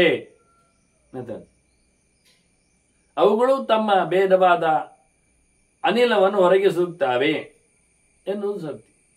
ಹೀಗೆ ವಿಚಿತ್ರವಾಗಿ ಪ್ರಾಣತತ್ವದ ಹಿರಿಮೆಯನ್ನು ಇಲ್ಲಿ ಉಲ್ಲೇಖ ಮಾಡ್ತಾ, ವಾಯುರ್ಭೀಮಃ ಭೀಮನಾದೋ ಮಹೋಜಾ ಸರ್ವೇಶಾಂಚ ಪ್ರಾಣಿನಾಂ ಪ್ರಾಣಭೂತಃ, ಎಲ್ಲ ಜೀವರಾಶಿಗಳಿಗೂ ಅಲ್ಲಿಯೂ ಮತ್ತು ಅವರ ಪ್ರತಿಯೊಬ್ಬರ ಎಲ್ಲೆಲ್ಲ ಇಂದ್ರಿಯಗಳಿಗೂ ಒಡೆಯನಿವನೇ. ಎಲ್ಲ ಚೇಷ್ಟೆ ಮಾಡತಕ್ಕ ಅವಯವಗಳು ಉಸಿರಿನ ಮೇಲೆ ಕಂಟ್ರೋಲ್. ಒಂದೊಮ್ಮೆ ಬ್ರೀತಿಂಗ್ ಸಮಯ ಇಲ್ಲ ಅಂತಾದ್ರೆ ಯಾವ ಕೆಲಸವೂ ಆಗುವುದಿಲ್ಲ. ಮಾತಾಗಲಿ, ಕೃತಿಯಾಗಲಿ, ಯೋಚನೆ ಆಗಲಿ ಯಾವುದಿಲ್ಲ ಆಗ್ತದೆ. ಎಷ್ಟು ಬೇಕೋ ಅಷ್ಟೇ. ಹಾಗಾಗಿ ಬೊಗದಸ್ತಾಗಿ ಕೆಲಸ ಮಾಡಿಸುವಲ್ಲಿ ಪ್ರಾಣನ ಹಿರಿಮೆ ಬಹಳ ಚೆನ್ನಾಗಿದೆ ಅಂತ. ಸರ್ವೇಶಾಂಚ ಪ್ರಾಣಿನಾಂ, ಎಲ್ಲ ಪ್ರಾಣಿ ಮಾತ್ರಗಳಿಗೆ, ಮರಮಟ್ಟುಗಳಿಗೂ, ಜೀವಕೋಟಿಗಳಿಗೂ, ಅತ್ಯಂತ ಸಣ್ಣ ಸೂಕ್ಷ್ಮವಾದಂಥ ಜೀವಿಗಳಿಗೂ, ಎಲ್ಲ ಇಂದ್ರಿಯಗಳಿಗೂ, ಮತ್ತೆ ಉಸಿರಾಟ ಚೆನ್ನಾಗಿಲ್ಲ ಅಂದರೆ ಕೈಯ ಕೆಲಸವೂ ನಿಲ್ತದೆ, ಬಾಯಿಯ ಕೆಲಸವೂ ಹೋಗ್ತದೆ, ದೇಹದಲ್ಲಿ ಎಲ್ಲ ಲವಯಿಕೆಗಳು ಮಾಯ್ತವೆ. ಅಂದು ಮುಖ್ಯವಾಗಿ ಆಗಬೇಕಾದ್ದು ಪ್ರಾಣನ ಸೇವೆ. ವಾಯುರ್ಭೀಮೋ ಭೀಮನಾದೋ ಮೌಜ ಸರ್ವೇಶಾಂಚ ಪ್ರಾಣಿನಾಂ ಪ್ರಾಣಭೂತ ಅನಾವೃತ್ತಿ ದೇಹನಾಂದೇಹ ಭಾತಿ.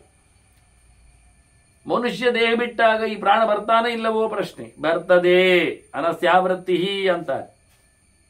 ಮೋಕ್ಷದವರೆಗೆ ಕರ್ಕೊಂಡೋಗ್ಲಿಕ್ಕೆ ಅವನೇ ಇರುವುದು. ಜೀವನ ಇಂಟ್ರೊಡ್ಯೂಸ್ ಮಾಡಲಿಕ್ಕೆ ಭಗವಂತನೆಡೆಗೆ. ಹಾಗಾಗಿ ಇವು ಮತ್ತೆ ಬರಲಿಕ್ಕೆ ಉಂಟು, ಹೋಗಲಿಕ್ಕೆ ಉಂಟು. ಪರಿಪೂರ್ಣವಾದ ಕೊನೆಯ ದೇಹ ಅಂತ ಆದರೆ ಹೋಗಿಬಿಡ್ತಾನೆ, ಇಲ್ಲ ಆದರೆ ಮತ್ತಿಲ್ಲಿ ಬರ್ತಾನೆ. ಹಾಗಾಗಿ ಅವನಲ್ಲಿ ಒಳಗಿರತಕ್ಕಂಥ ತತ್ವ ದೇವತೆಯಾದ ಪ್ರಾಣನೂ ಒಟ್ಟಿಗೆ ಬರ್ತಾನೆ, ಬರಬೇಕಾಗ್ತದೆ, ಬದಿಸ್ತಾನೆ ಇರ್ತಾನೆ. ಚೇಷ್ಟೆಯನ್ನು ಮಾಡಿಸಬೇಕಲ್ಲ ಮತ್ತೆ. ಹಾಗಾಗಿ ಅನಸ್ಯ ಆವೃತ್ತಿ, ಉಸಿರಾಟದ ಕ್ರಿಯೆ ಮತ್ತೆ ಮುಂದುವರಿತದೆ ಇನ್ನೊಂದು ದೇಹದಲ್ಲಿ, ಮಗದೊಂದು ದೇಹದಲ್ಲಿ. ಹೀಗಾಗಿ ದೇಹಗಳ ಪ್ರವೇಶದಲ್ಲಿ ಪ್ರಾಣನ ಪ್ರವೇಶ, ಎಲ್ಲ ದೇವತೆಗಳನ್ನು ಎಳೆದು ತರ್ತಾನೆ ಒಟ್ಟಿಗೆ ಬರುವಾಗ. ಹಾಗಾಗಿ ಅನಾವೃತ್ತಿ ದೈನಾಂದೇಹ ಬಾಧೆ ತಸ್ಮಾತ್ ವಾಯು ದೇವದೇವೋ ವಿಶಿಷ್ಟ. ಇಲ್ಲಿ ಇಂದ್ರಿಯಗಳಲ್ಲಿ ಚೇಷ್ಟೆ ಮಾಡಿಸುವುದರಲ್ಲಿ ಪ್ರಾಣನದ್ದೇ ಪಾರ್ವತ್ಯ, ಉಸಿರಾಟದ ದೇವತೆ ಅವನೇ ಮೃತ್ಯುವಿಗೆ, ಅಂದ್ರೆ ಅವನು ಇಲ್ಲ ಅಂತಾದ್ರೆ ಮೃತ್ಯುವಿಗೆ ಕಾರಣ ಅಂತ. ಉಸಿರಾಟ ನಿಂತಿದ್ದು ಅಂತ. ಹಾಗೆ ಅವರ ಕರ್ಮಕ್ಕನುಗುಣವಾಗಿ ಪ್ರಾಪ್ತಿ ಕಾಲ ಎಂದು ಹೇಳಿದ್ದಲ್ಲ, ಅದು ಯಾವಾಗ ಕಾಲ ಬಂದದ್ದು, ಟೈಮ್ ಯಾವಾಗ ನೋಡು. ಕಾಲವು ಮೃತ್ಯುವು ಯಮನ ಅಸಿಸ್ಟೆಂಟ್ಗಳು ಆ ಲೆಕ್ಕಾಚಾರದಲ್ಲಿ. ಅದರಿಂದ ಅವನು ಪ್ರಾಪ್ತಿ ಕಾಲೇ ಪೀಡ ಇಷ್ಯಂತಿ ಮೃತ್ಯು ಅಂತ. ನೀನು ಕಾಲ ಬರಬೇಕು, ನೀನು ಹೋಗಬೇಕು. ಯಾರ ಹತ್ತಿರದ ಈಗ ಕಾಲನ ಮೇಲೆ ಜವಾಬ್ದಾರಿ. ಮೊದಲು ಬರುವುದು ಕಾಲ, ಮತ್ತೆ ಬರುವುದು ಪೀಡೆ. ಹಾಗಾಗಿ ಕಾಲ ಅಂದ್ರೆ ಸಮಯ, ಯಾವತ್ತು ಸಮಯ ಆಯಿತು ಅಂತ. ಹಾಗಾಗಿ ಬಹಳ ಸುಂದರವಾಗಿ ಕಾಲವನ್ನು ಕರೆದಿದ್ದಾರೆ. ಕಾಲದಲ್ಲಿ ಎಲ್ಲವೂ ಈಗ ಮೃತ್ಯುನ ಪಾಶದಂಡಾಭ್ಯಾಂ ಕಾಲೇನ ಶ್ಯಾಮಯ ಸಹ ಅನ್ನುವುದಾಗಿ ಅಮ್ಮನಿಗೆ ದೀಪದಾನ ಮಾಡುವಾಗ ಮೃತ್ಯು ಮತ್ತು ಕಾಲ, ಪಾಶ ಮತ್ತು ದಂಡ, ಮತ್ತೆ ಒಂದು ಶ್ಯಾಮಲೆ, ಮತ್ತೊಂದು ಮಹಿಷ ಅವನ ಕೋಣ. ಇಷ್ಟನ್ನೆಲ್ಲ ಇಟ್ಟುಕೊಂಡು ಅವನ ವೈಭವವನ್ನು ನಾವು ನೋಡ್ತೇವೆ. ಹಾಗಾಗಿ ಇಲ್ಲಿ ಕಾಲದ ಬಗ್ಗೆ ಗಮನಿಸ್ತಾರೆ, ಹೇಳ್ತಾರೆ. ಇವರೆಲ್ಲರೂ ಸಹ ವಿಶೇಷವಾಗಿ ನಿನಗೆ ಸಹಾಯ ಮಾಡುವವರಿದ್ದಾರೆ. ಸರ್ವೇ ದೇವ ಮೃತ್ಯು ವಾಸ್ತವವಾಗಿ ಹೇಳುವಾಗಲೂ ಉಲ್ಲೇಖ ಮಾಡಿದವನು. ನಾವು ದೇವತೆಗಳಾಗಿ ಅಂತ ಹೇಳಿದೆವು, ಬರ್ತಾನೆ ಹೋಗ್ತಾನೆ ಅಂತ. ಸರ್ವೇ ದೇವ ಮೃತ್ಯು ಸಂಜ್ಞಾ ವಿಶಿಷ್ಟ, ಸರ್ವೇ ಮರ್ತ್ಯ ದೇವ ಸಂಜ್ಞಾ ವಿಶಿಷ್ಟ. ಎಲ್ಲ ದೇವತೆಗಳಿಗೂ ಮರ್ತ್ಯ ಅಂತ ಹೆಸರುಂಟು. ಯಾಕೆ? ಮರಣಶೀಲರು ಅಂತ, ಸಾಯ್ತಾರೆ ಅಂತ. ಎಲ್ಲ ಮರ್ತ್ಯರು ದೇವತೆಗಳು ಆಗ್ತಾರೆ. ಯಾಕೆ? ಸ್ವರ್ಗವನ್ನು ಸೇರ್ತಾರೆ. ಆದ್ರಿಂದ ಒಳ್ಳೇದು ಮಾಡಿದ್ರು. ಹೀಗಾಗಿ ಇವರಿಬ್ಬರಿಗೂ ಆಯಾ ಶಬ್ದಗಳು, ಆ ಹೆಸರುಗಳು ಇರ್ತಾವೆ, ಉಂಟು ಅಂತ. ತಸ್ಮಾತ್ ಪುತ್ರಂ ಮಾಶುಚೋ ರಾಜಸಿಂಹ. ಅದರಿಂದ ನಿನ್ನ ಹರಿಸಪ್ತ ಅಂತ ಅಳಬೇಡ. ವಿಶೇಷವಾದ ದೊಡ್ಡ ರಾಜ ನೀನು. ಅಕಂಪನ ಅಂದ್ರೆ ನಿನಗೆ ಕಂಪನ ಬರಬಾರದು ಅಂತ, ಶೇಕ್ ಆಗಬಾರ್ದು ನೀನು. ಮತ್ಯಾಗಿ ನೀನು ಅಲ್ಲಾಡ್ತಾ ಇದ್ದಿ ಅಂತ ಕೇಳುತ್ತಾನೆ. ಹೆಚ್ಚು ಕಡಿಮೆ ಯಾಕಾಯ್ತು ಮನಸ್ಸಿನಲ್ಲಿ ನಿನಗೆ? ಪುತ್ರ ಸ್ವರ್ಗಂ ಪ್ರಾಪ್ಯತೆ ಮೋದತೆಯ. ಈಗ ಅವನು ಸ್ವರ್ಗದಲ್ಲಿ ಇರಬೇಕು. ನಿನ್ನ ಮಗ ವೀರಸ್ವರ್ಗ, ಹೋರಾಟದಲ್ಲಿ ಸತ್ತವ. ಅವನು ಮತ್ತೆ ಅದಕ್ಕೂ ಮೇಲಕ್ಕೆ ಹೋಗಿ ನಿಂತಿದ್ದಾನೆ, ಬಹಳ ಜೋರಾಗಿದ್ದಾನೆ. ಒಂದು ಪಾಳೆಯದಲ್ಲಿನ ಅಧಿಕಾರಿಯ ಅಂತ ಇರಬಹುದು. ಮೋದದೇಹ, ಕ್ಷತ್ರಿಯರು ಸೋಲರಿಯದೆ ಬಂದದ್ರಿಂದ, ಪಲಾಯನ ಮಾಡದೆ ನಿಂತದ್ರಿಂದ. ಹಾಗಾಗಿ ಇರಬಹುದು. ಇದ್ದಾನೆ ಹೇಳಿದಾಗೆ ನಾರದರಿಗೆ ಗೊತ್ತುತ್ತಾನೆ. ಪಾಂಡವಿನ ಬಗ್ಗೆ ಹೇಳಲಿಲ್ವಾ? ಸ್ವರ್ಗದದ್ದು ಯಮಸಭೆದ್ದು ಎಲ್ಲ. ಹಾಗಾಗಿ ಇಲ್ಲಿ ಸ್ಪಷ್ಟವಾಗಿ ಹೇಳ್ತಾನೆ, ಪುತ್ರ ಸ್ವರ್ಗಂ ಪ್ರಾಪ್ಯತೆ ಮೋದತೆ ಹಾ. ಅದಕ್ಕೆ ಹಾ ಅಂದ. ಇರಬೇಕು, ಗಮ್ಮತ್ತು ಇರಬೇಕು ಅಂತ. ಹೀಗೆ ಅವನಿಗೆ ಸಮಾಧಾನ ಮಾಡಿಸಿದ್ದಾನೆ ಅಂತ ಚಿಂತನೆಯನ್ನು ಲೋಕದಲ್ಲಿ ಎಲ್ಲರಲ್ಲಿಯೂ ಸಹ ಕಾಮಕ್ರೋಧಗಳ ಮೂಲಕ ಈ ಮೃತ್ಯುದೇವತೆಯ ಅಟ್ಟಹಾಸ ಇದೆ ಅಂತ ತಿಳಿಬೇಕು. ಅದು ಕಾರಣ. ಕಾಮಕ್ರೋಧಗಳಲ್ಲಿ ನೋಡಿ, ಮದ್ದಿನ ಮೇಲೆ ಸಿಟ್ಟು, ಮತ್ತೆ ಅಪತ್ಯ ಸೊತ್ತಿನ ಮೇಲೆ ಆಸೆ, ತಿನ್ನಬೇಕು ಅಂತ ಚಟ, ಮಾಡಬೇಕು ಅಂತ ಒದ್ದಾಟ, ಆಗಬಾರ್ದು ಅಂತ ದೈಹಿಕವಾಗಿ ಅವನಲ್ಲಿರತಕ್ಕ ಮಾನಸಿಕವಾಗಿರತಕ್ಕಂಥ ಕೊರತೆ, ಇದೆಲ್ಲ ಲೋಕದಲ್ಲಿ ಬಂತು ಅಂತ ಹೇಳಿದ್ದಾನೆ. ಹೀಗಾಗಿ ಧರ್ಮದ ಬಗ್ಗೆ ಚಿಂತನೆ ಮಾಡಿದ್ದಕ್ಕೆ, ನಿನ್ನಲ್ಲಿ ಧರ್ಮ ಕೂತ್ಕೊಳ್ತದೆ ಎಂದು ಮೃತ್ಯು ಹೇಳಿದ್ದಕ್ಕೆ ಧರ್ಮರಾಜ ಕಾಯ್ತಾ ಇದ್ದಾನೆ, ಕತೆ ಯಾವತ್ತು ಮುಗಿತದೆ ಎನ್ನುವ ನೆಲೆಯಲ್ಲಿ. ಅಲ್ಲ, ಧರ್ಮ ಯಾವುದು? ಗೋಯಂ ಧರ್ಮ, ಧರ್ಮರಾಜನಿಗೆ ಕೇಳೋದು. ಮತ್ತೆ ಹೇಳಿದ್ರೆ ಕುತೋ ಧರ್ಮ, ಧರ್ಮ ಸೃಷ್ಟಿ ಯಾವತ್ತಾಯಿತು, ಎಲ್ಲಿಂದ ಸೃಷ್ಟಿ ಆಯಿತು? ಈಗ ನೀವು ಮರಣದ ಸೃಷ್ಟಿಯನ್ನು ಉಲ್ಲೇಖ ಮಾಡಿದ್ರಿ, ಹಾಗೆ ನಮಗೆ ಸೃಷ್ಟಿಯ ಬಗ್ಗೆ ಹೇಳುವಲ್ಲಿ ಅದು ಕೇಳಲಿಕ್ಕೆ ಉಂಟು. ಧರ್ಮ ಸೃಷ್ಟಿಯಾದದ್ದು ಎಲ್ಲಿಂದ, ಯಾರಿಂದ? ಅಲ್ಲ, ಧರ್ಮಕ್ಕೆ, ಧರ್ಮ ಅಂದ್ರೆ ಮಾಡೋದು, ಮಿಯರ್ ಆಕ್ಷನ್ ಅಷ್ಟೇ. ಇಂಥ ಧರ್ಮಕ್ಕೆ ಎಂಥದ್ದು ಪ್ರಯೋಜನ? ಧರ್ಮಸ್ಥಂ ಅಯಮಿಹಾರ್ಥ ಕಿಂ? ಅಲ್ಲ, ಇಲ್ಲಿಯೇನೋ ಅವನು ಇರ್ತಾನೆ, ಬದುಕ್ತಾನೆ, ಹೆಸರು ಕೇಳ್ತಾನೆ, ಒಂದಿಷ್ಟು ಕಡೆಯಲ್ಲಿ ತಿರುಗ್ತಾನೆ, ಇಷ್ಟೇ ಧರ್ಮವ? ಕೇಳ್ತಾನೆ ಧರ್ಮದ ಬಗ್ಗೆ. ಇಲ್ಲಿಯೇ ಬೆಳೆ ಅದಕ್ಕೆ ಧರ್ಮ ಮಾಡಿದ್ದಕ್ಕೆ, ಇಲ್ಲಿಯನ್ನು ನಾವು ಮಾಡಿದ್ದನ್ನು ಧರ್ಮ ಇಲ್ಲೇ ಕಳೆದೋಗ್ಬಿಡ್ತೇವಾ? ಇದರ ಪುಣ್ಯದ ಕಥೆ ಹೇಗೆ? ಇದರ ರಿಸಲ್ಟ್ ಏನು? ಇದರ ಪ್ರಯೋಜನ ಎಲ್ಲಿ? ಇದರ ಸೊತ್ತು ಸಂಪತ್ತು ನಾವು ಹೇಗೆ ಬೆಳಿತೇವೆ? ಇಲ್ಲ, ಅದು ಮುಂದೆ ಅಕ್ಕ ಕೇಳ್ತಾನೆ. ಅಥವಾ ಇಲ್ಲಿ ಮಾತ್ರ ಅಲ್ಲದೆ ಅಮೂತ್ರಾರ್ಥೋಪಿ ವಾ ಭವೇತ್, ಸ್ವರ್ಗ ನರಕಾದಿಗಳಲ್ಲಿ ಇನ್ನಿತರ ಮೇಲ್ಲೋಕಗಳಿಗೆ ಈ ನಮ್ಮ ಕರ್ಮ ಏನಾದ್ರು ಸಪೋರ್ಟ್ ಮಾಡ್ತದ? ಅಥವಾ ಈ ಧರ್ಮ ಮಾಡಿದರೆ ಇಲ್ಲಿಯೇ ಗಮ್ಮತ್ತು ಅಲ್ಲ, ಅಲ್ಲಿಯೇ ಗಮ್ಮತ್ತು ಅಲ್ಲ, ಮತ್ತೆ ಉಭಯಾರ್ಥೋ ಇವ ಧರ್ಮ, ಎರಡು. ಇಲ್ಲಿ ಮೊದಲದರದ್ದು ಸಣ್ಣ ಮಟ್ಟಿನ ಕ್ಯಾಶ್ ಮಾಡಿಕೊಳ್ತಾನೆ ಪುಣ್ಯವನ್ನು, ಮತ್ತೆ ಮಾಡಿದ್ದಕ್ಕಾಗಿ ಬಹಳ ದೊಡ್ಡ ಮಟ್ಟಿನಲ್ಲಿ ಇತರ ಲೋಕಗಳಲ್ಲಿ ಅವನು ದೀರ್ಘಕಾಲದವರೆಗೆ, ಬಹಳ ಕಾಲದವರೆಗೆ ಬಡಿತಾನೆ. ಅದನ್ನ ಧರ್ಮ ಎರಡು ಕಡೆಯೂ ಲಾಭವನ್ನು ಕೊಡುತ್ತದೆ. ಈ ಜನ್ಮದಲ್ಲಿಯೂ ಒಳ್ಳೆದಾಗ್ತದೆ, ಮುಂದಿನ ಜನ್ಮಗಳಲ್ಲಿ ಒಳ್ಳೆದಾಗ್ತದೆ. ಈ ಲೋಕದಲ್ಲಿ ಒಳ್ಳೆದಾಗ್ತದೆ, ಮುಂದೆ ಬರತಕ್ಕಂಥ ಸ್ವರ್ಗಲೋಕದಲ್ಲಿ ಅವನಿಗೆ ನೆಮ್ಮದಿಯನ್ನು ಕೊಡುತ್ತದೆ. ಹೀಗಾಗಿ ಯಾವುದು ಎರಡು ಪ್ರಕಾರ ಉಂಟಾ ಇಲ್ಲವೋ ಅಂತ ಪ್ರಶ್ನೆ ಆಗ್ತಾನೆ. ಎಂಥ ಧರ್ಮ ಅಂತ ಕೇಳಿದಕ್ಕೆ ಮೊದಲು ಉತ್ತರ ಕೊಡ್ತಾರವರು. ಧರ್ಮ ಹೇಳಿದ್ದು ಎಲ್ಲಿ ಹೇಳಿದ್ದು? ಶಾಸ್ತ್ರದಲ್ಲಿ ಹೇಳಿದ್ದು. ಶಾಸ್ತ್ರ ಎರಡು ಪ್ರಕಾರದಲ್ಲಿ ಗಮನಿಸಲಿಕ್ಕೆ ಬರ್ತದೆ, ಒಂದು ಪೌರುಷೇಯ, ಒಂದು ಅಪೌರುಷೇಯ ಅಂತ. ಅಪೌರುಷೇಯವಾದದ್ದು ವೇದಗಳು, ಪೌರುಷೇಯವಾದದ್ದು ಪುರಾಣಗಳು, ಸಂಹಿತೆಗಳು, ಇತಿಹಾಸ ಎಲ್ಲ ಸೇರ್ತದೆ. ಆದರೆ ಇತಿಹಾಸಾದಿಗಳು, ಪುರಾಣಗಳು, ಸಂಹಿತೆಗಳಂತೆ ಇರಲಾಗಿ ಅವುಗಳಿಗೆ ಪ್ರಾಮಾಣ್ಯ ಹೆಚ್ಚಿದೆ. ಅದು ವೇದವ್ಯಾಸರೇ ಭಗವಂತನೇ ಕೊಟ್ಟದ್ದಕ್ಕಾಗಿ. ಅದನ್ನ ಧರ್ಮ ಅಂದರೆ ಸದಾಚಾರ ಸ್ಮೃತಿ ವೇದಾಹ ತ್ರಿವಿಧಂ ಧರ್ಮ ಲಕ್ಷಣ. ಧರ್ಮವನ್ನು ನೋಡ್ಲಿಕ್ಕೆ ನೀವು ಎಲ್ಲಿ ಹೋಗ್ಬೋದು ಅಂದರೆ ವೇದವನ್ನು ಹುಡುಕ್ಬಹುದು. ವೇದ ಮಾತಾಡುವುದಿಲ್ಲ, ಪೂರ ಸಿಗುವುದಿಲ್ಲ ಆದರೆ ಸ್ಮೃತಿಗಳನ್ನು ಗಮನಿಸಬಹುದು. ಎಲ್ಲ ಸ್ಮೃತಿಗಳು ವೇದಗಳ ಮೂಲದಿಂದ ಬಂದಿವೆ. ವೇದಗಳಂದ ಇತಿಹಾಸ, ಪುರಾಣ, ಪಂಚಮ ವೇದ ಅಂತ ಅಂದ್ರೆ ವೇದವನ್ನು ದೊಡ್ಡದಾಗಿ ಇಟ್ಕೊಂಡ್ರೆ,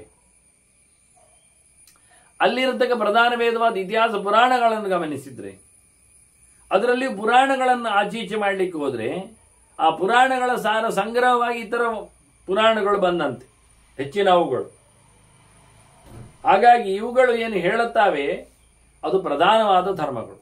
ಎಲ್ಲಿ ಧರ್ಮ ಇದೆ ಕೇಳಿದರೆ ಇತಿಹಾಸ ಪುರಾಣಗಳಲ್ಲಿ ಇದೆ, ವೇದಗಳಲ್ಲಿ ಇದೆ, ಪೌರುಷೇಯ ಅಪೌರುಷೇಯಗಳಲ್ಲಿ. ಸ್ಮೃತಿ ವಾಸ್ತವವಾಗಿ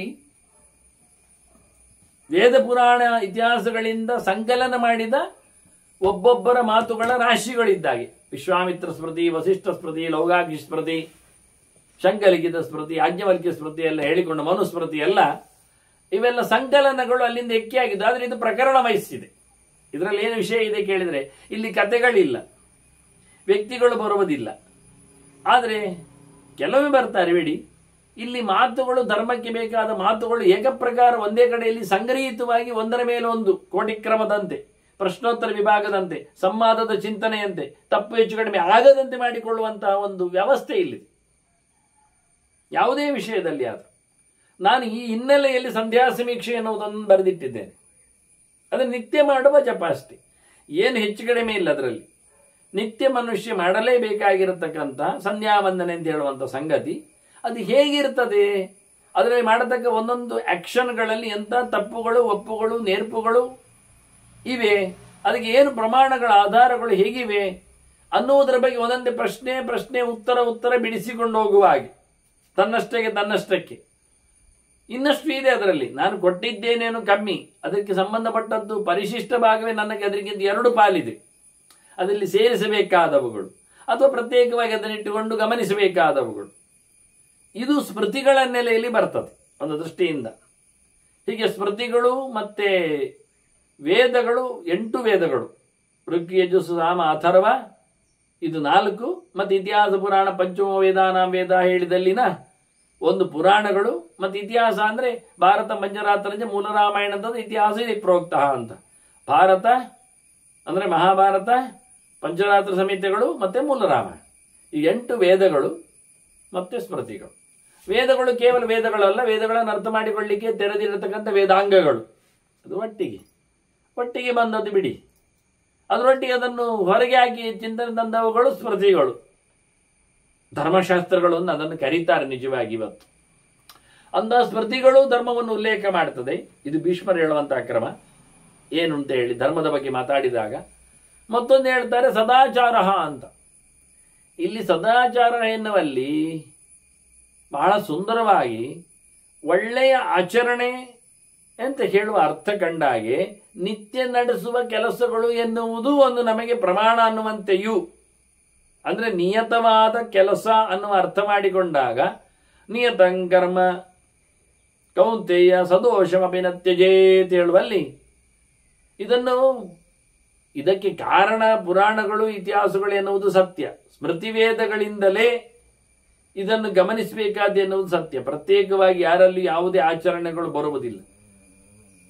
ಆದ್ರೆ ಇವನ್ನೆಲ್ಲ ಗಮನಿಸಿಕೊಂಡು ಮಾಡಿರುವವನು ಒಮ್ಮೆ ಅದನ್ನು ಇಲ್ಲದಿದ್ದಾಗ ತೋರಿಸಿಕೊಟ್ರೆ ನಮಗೆ ಇವತ್ತು ನಮಗೆ ಅನಂತ ವೇದಗಳು ಸಿಗುವುದಿಲ್ಲ. ಸಿಕ್ಕಿದರೆ ಅದನ್ನು ಓದುವಾಗಿಲ್ಲ ನಾವು.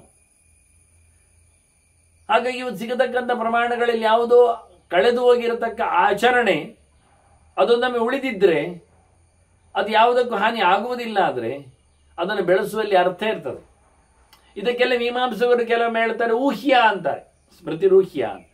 ಅವರೆಲ್ಲ ಶ್ರುತಿ ಸಿಕ್ಕಿದರೆ ಅಲ್ಲ ಶ್ರುತಿಯಿಂದ ಇಟ್ಕೊಳ್ಳುವ ಯಾವುದೋ ಒಂದು ವಿಷಯವನ್ನು ಸ್ಮೃತಿಯಿಂದ ಕೊಟ್ಟಿದ್ದಾರೆ, ಅದಕ್ಕೆ ಶ್ರುತಿ ಸಿಗಲಿಲ್ಲ ಆದರೆ ಅವರು ಶ್ರುತಿ ಊಹ್ಯ ಅಂತಾರೆ. ಅದನ್ನು ಇರಬೇಕು ಅಂತ ಯೋಚನೆ ಮಾಡಿದ್ದೆಲ್ಲ ಕಳೆದೋಗಿದೆ ಅಂತ ಅರ್ಥ. ಹಾಗಾಗಿ ಸ್ಮೃತಿ ನೋಡಿದಾಗ ಶ್ರುತಿಯನ್ನು ಇಟ್ಕೊಳ್ಬೇಕು ಅಂತ ಅರ್ಥ ಮಾಡಿದರೆ, ಶ್ರುತಿಯಲ್ಲಿದೆ ಅಂದಾಗ ಅದು ಸ್ಮೃತಿಯಲ್ಲಿಲ್ಲ ಆದರೆ ಅಲ್ಲಿ ಕಳೆದೋಗಿದೆ ಇಟ್ಕೊಳ್ಬೇಕು ಅಂತಾದ್ರೆ, ಶ್ರುತಿ ಸ್ಮೃತಿಗಳಲ್ಲಿ ಇರುವಂಥದ್ದೇ ಆಚರಣೆಯಲ್ಲಿ ಉಂಟು ಅಂತಾದ್ರೆ ಆಚಾರಕ್ಕೆ ಬಂದಾಗ ಅದು ಇದೆ ಅಂತ ಇಟ್ಕೊಳ್ಬೇಕು. ಇಲ್ಲ ಸಲ್ಲದ್ದು ಮಾಡ್ಲಿಕ್ಕಿಲ್ಲ ಅಂತ ಹೇಳಿಕೊಂಡು ಅದನ್ನು ಒಪ್ಪಿಕೊಳ್ಳಬೇಕು. ಅದಕ್ಕಾಗಿ ಮೂಲ ಪ್ರಮಾಣದೆಡೆಗೆ ಓಡಿಸಬೇಕು ಕೈಕಾಲುಗಳನ್ನು. ಯಾರೊಬ್ಬರ ಆಚರಣೆಯೂ ಸಹ ವಿಧಿಯನ್ನು ಅನುಸರಿಸದೆ ಇರುವುದಿಲ್ಲ, ಅದರ ವಾಕ್ಯಗಳು ಇರಲಿಕ್ಕಿಲ್ಲ ಅಷ್ಟು. ಅದನ್ನು ಅವಲಂಬಿಸಬೇಕಾಗಿದೆ. ಹೀಗೆ ಧರ್ಮ ಎಲ್ಲಿದೆ ಅಂತ ಬಹಳ ಚೆನ್ನಾಗಿ ಹೇಳುತ್ತಾ,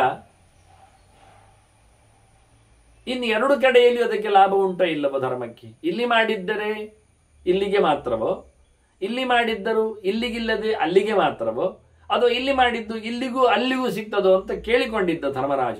ಹೇಗಾಗ್ತದೆ, ಅದೇನಾಗ್ತದೆ ಅಂತ. ಅದಕ್ಕೆ ಉತ್ತರ ಕೊಡುವ ಹಾಗೆ ಬಹಳ ಸುಂದರವಾಗಿ 2 ಕಡೆಯೂ ಲಕ್ಷಣ ಇದೆ ಅಂತ ಭೀಷ್ಮರು ಹೇಳ್ತಾರೆ. ಮುಖ್ಯವಾಗಿ ಇದು ಧರ್ಮ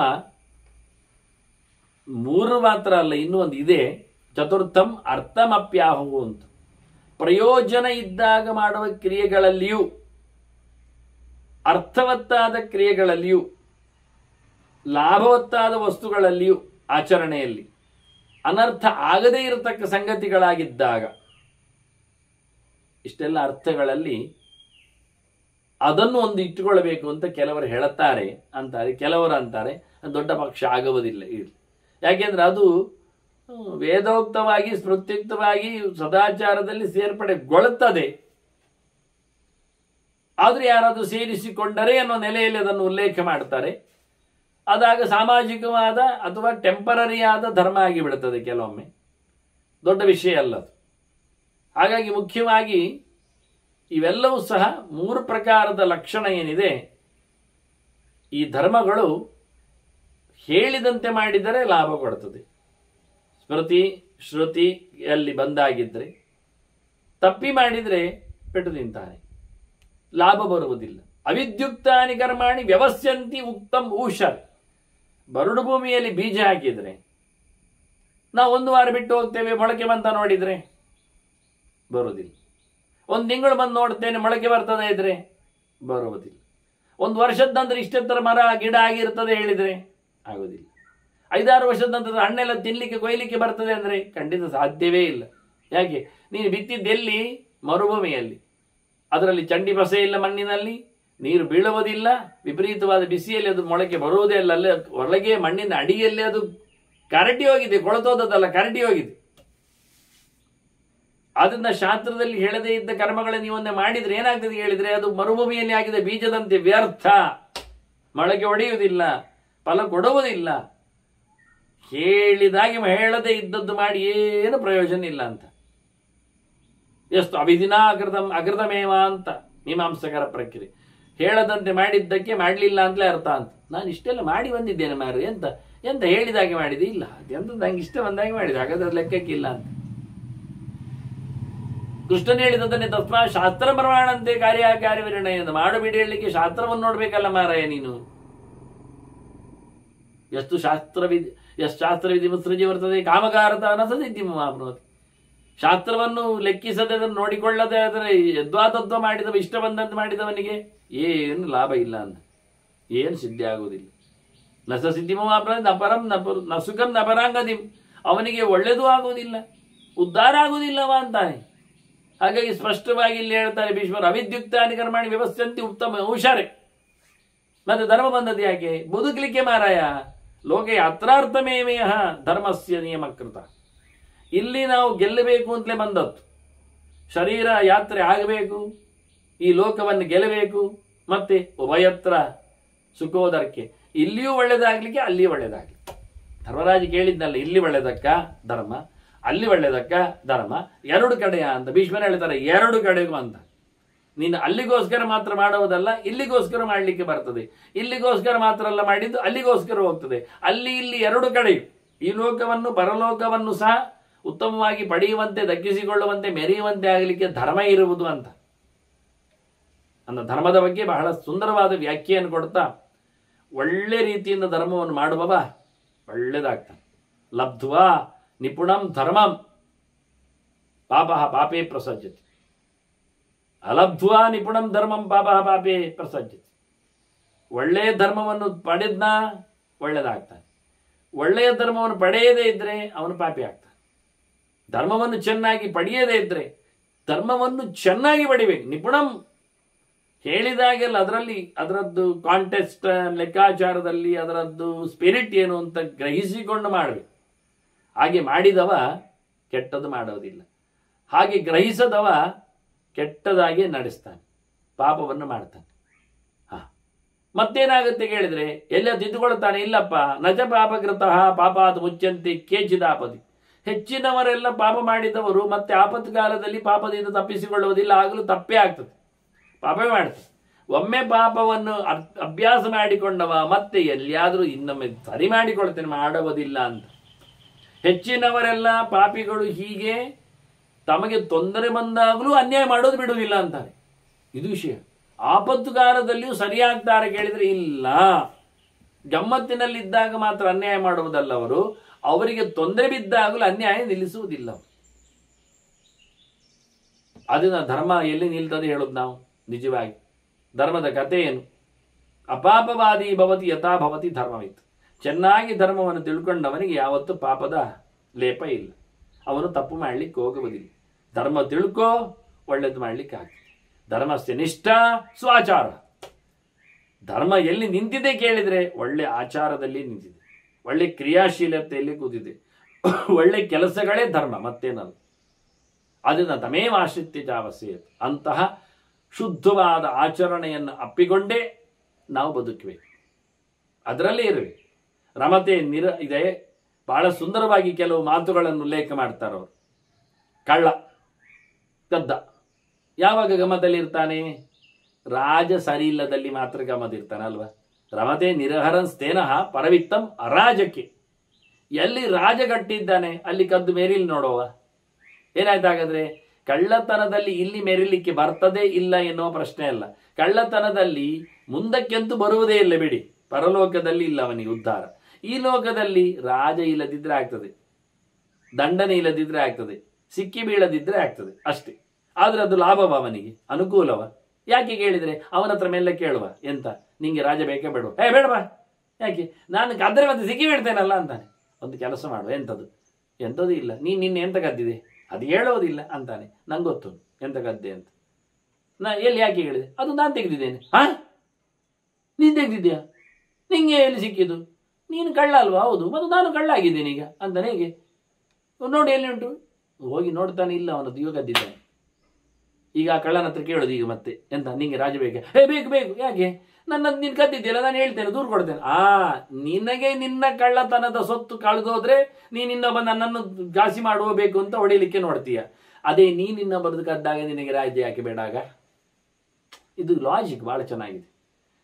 ಅದರಿಂದ ಯದಾಸ್ಯದ ಧರಂತಿ ಅನ್ಯೇ ತದಾ ರಾಜಾನ ಮೃಚ್ಛತಿ. ಅವನದ್ದೇ ಯಾರಾದ್ರೂ ಕದ್ರೆ ಆಗ ಅವನಿಗೆ ರಾಜ ಬೇಕು, ದಂಡನೆ ಬೇಕು, ಕಾನೂನು ಬೇಕು, ಸ್ಟ್ರಿಕ್ಟ್ ಬೇಕು, ಈಗಲೇ ಪನಿಷ್ಮೆಂಟ್ ಆಗಬೇಕು ಅವನಿಗೆ. ಆಗ ಮತ್ತೆ ಕೇಳಲಿಕ್ಕೆ ಹೋದ್ರೆ ಕೂಡ್ಲೆ ಕದ್ದ ತಕ್ಷಣ ಹಿಡೀರಿ ಅವನನ್ನು, ಬಡೀರಿ ಅವನನ್ನು, ಹೊಡೀರಿ ಅವನನ್ನು, ಎಳ್ಕೊಳ್ಳಿ ಅವನನ್ನು, ದಬ್ಬಲ್ಲವನ ಮೇಲೆ ಜುಲ್ಮಾನೆ ಹಾಕಿ ಎಲ್ಲ ಹೇಳ್ತಾನೆ. ಇವಾಗ ಕದ್ದಾಗ ಯಾರು ಮಾಡಲಿಲ್ಲ ಹೇಗೆ? ಈಗ ತದಾ ತೇಷಾಂ ಸ್ಮೃಯತೆ ಏವೈ ತುಷ್ಟಾಹ ಸ್ವಕೈಹಿ ಧನೈಹಿ. ಆಗ ಅವನ ಬೋಧ ಬರ್ತದೆ, ಹೌದು ಮಾರಾಯ, ಎಲ್ಲರ ಹಾಗೆ ನಾನು ಸಹ ನನ್ನ ಸಂಪತ್ತಿನಲ್ಲಿ ಬದುಕಬೇಕು, ಕಳ್ಳತನ ಮಾಡಬಾರ್ದು ಅಂತ. ಹೀಗೆ ಕೆಲವರಿಗೆ ಮಾತ್ರ ಬೋಧ ಬರ್ತದೆ, ಎಲ್ಲರಿಗಲ್ಲ. ಅದನ್ನೇ ಹೇಳೋದು ಕೇಚಿದಾಪದಿ ಅಂದದ್ದು. ಕೆಲವರು ಮಾತ್ರ ಪಾಪಿಗಳು, ಪಾಪ ಮಾಡುವಾಗ ಮತ್ತೆ ಪುನಃ ಆಪತ್ತು ಕಾಲದಲ್ಲಿ ಪಾಪವನ್ನೇ ಗಳಿಸ್ತಾರೆ. ಕೆಲವರು ಮಾತ್ರ ಪಾಪಿಗಳು ತಮ್ಮ ಆಪತ್ತು ಕಾಲದಲ್ಲಿ ಸರಿಯಾಗಲಿಕ್ಕೆ ನೋಡ್ತಾರೆ. ಕಳ್ಳನ ಸೊತ್ತು ಕದಿಲಿಕ್ಕೆ ಬಿದ್ದರೆ ಆಗ ಅವನಿಗೆ ಅಯ್ಯಪ್ಪ ಅನಿಸ್ತದೆ, ಹೌದಲ್ಲ ಮಾರಾಯ, ಎಂತ ಮಾಡೋದು ಈಗ ಅಂತ ಶುರು ಮಾಡ್ತಾನೆ. ಆಗ ಅವನಿಗೆ ಒಂದು ಪರಿವರ್ತನೆ ಆಗ್ತದೆ, ಏನು, ನಾನು ಸಹ ಯಾರದ್ದಿನ್ನು ಕದಿಲಿಕ್ಕೆ ಹೋಗಬಾರ್ದು. ಆಗ ಎಲ್ಲ ಕಡೆಯಲ್ಲಿ ಅವರವರ ಪಾಡಿಗೆ ಅವರವರು ಇರಬೇಕು ಅಂತ ದೊಡ್ಡ ಕಾನೂನು ಅವನೇ ಮಾಡ್ತಾನೆ. ಆರಾಮಾಗಿರುವರಿ, ಯಾರು ತೆಗಿಬೇಡ್ರಿ ಹೇಳ್ತಾನೆ. ಇದು ಬಹಳ ಚೆನ್ನಾಗಿದೆ ಅಂತ ಈ ಮಾನಸಿಕವಾದ ವಿಶ್ಲೇಷಣೆ ಬಹಳ ಸುಂದರವಾಗಿ ಧರ್ಮದ ಬಗ್ಗೆ ಭೀಷ್ಮನು ಮಾಡಿದ್ದಾರೆ. ಇನ್ನೂ ಅನೇಕವಾದ ಚಿಂತನೆಗಳಲ್ಲಿವೆ. ಮುಂದಕ್ಕೆ ಅದನ್ನು ಕೇಳುವ ವಂದನೆಗಳೊಂದಿಗೆ ಶ್ರೀಕೃಷ್ಣ ನಾರಾಯಣ ನಾರಾಯಣ ನಾರಾಯಣ.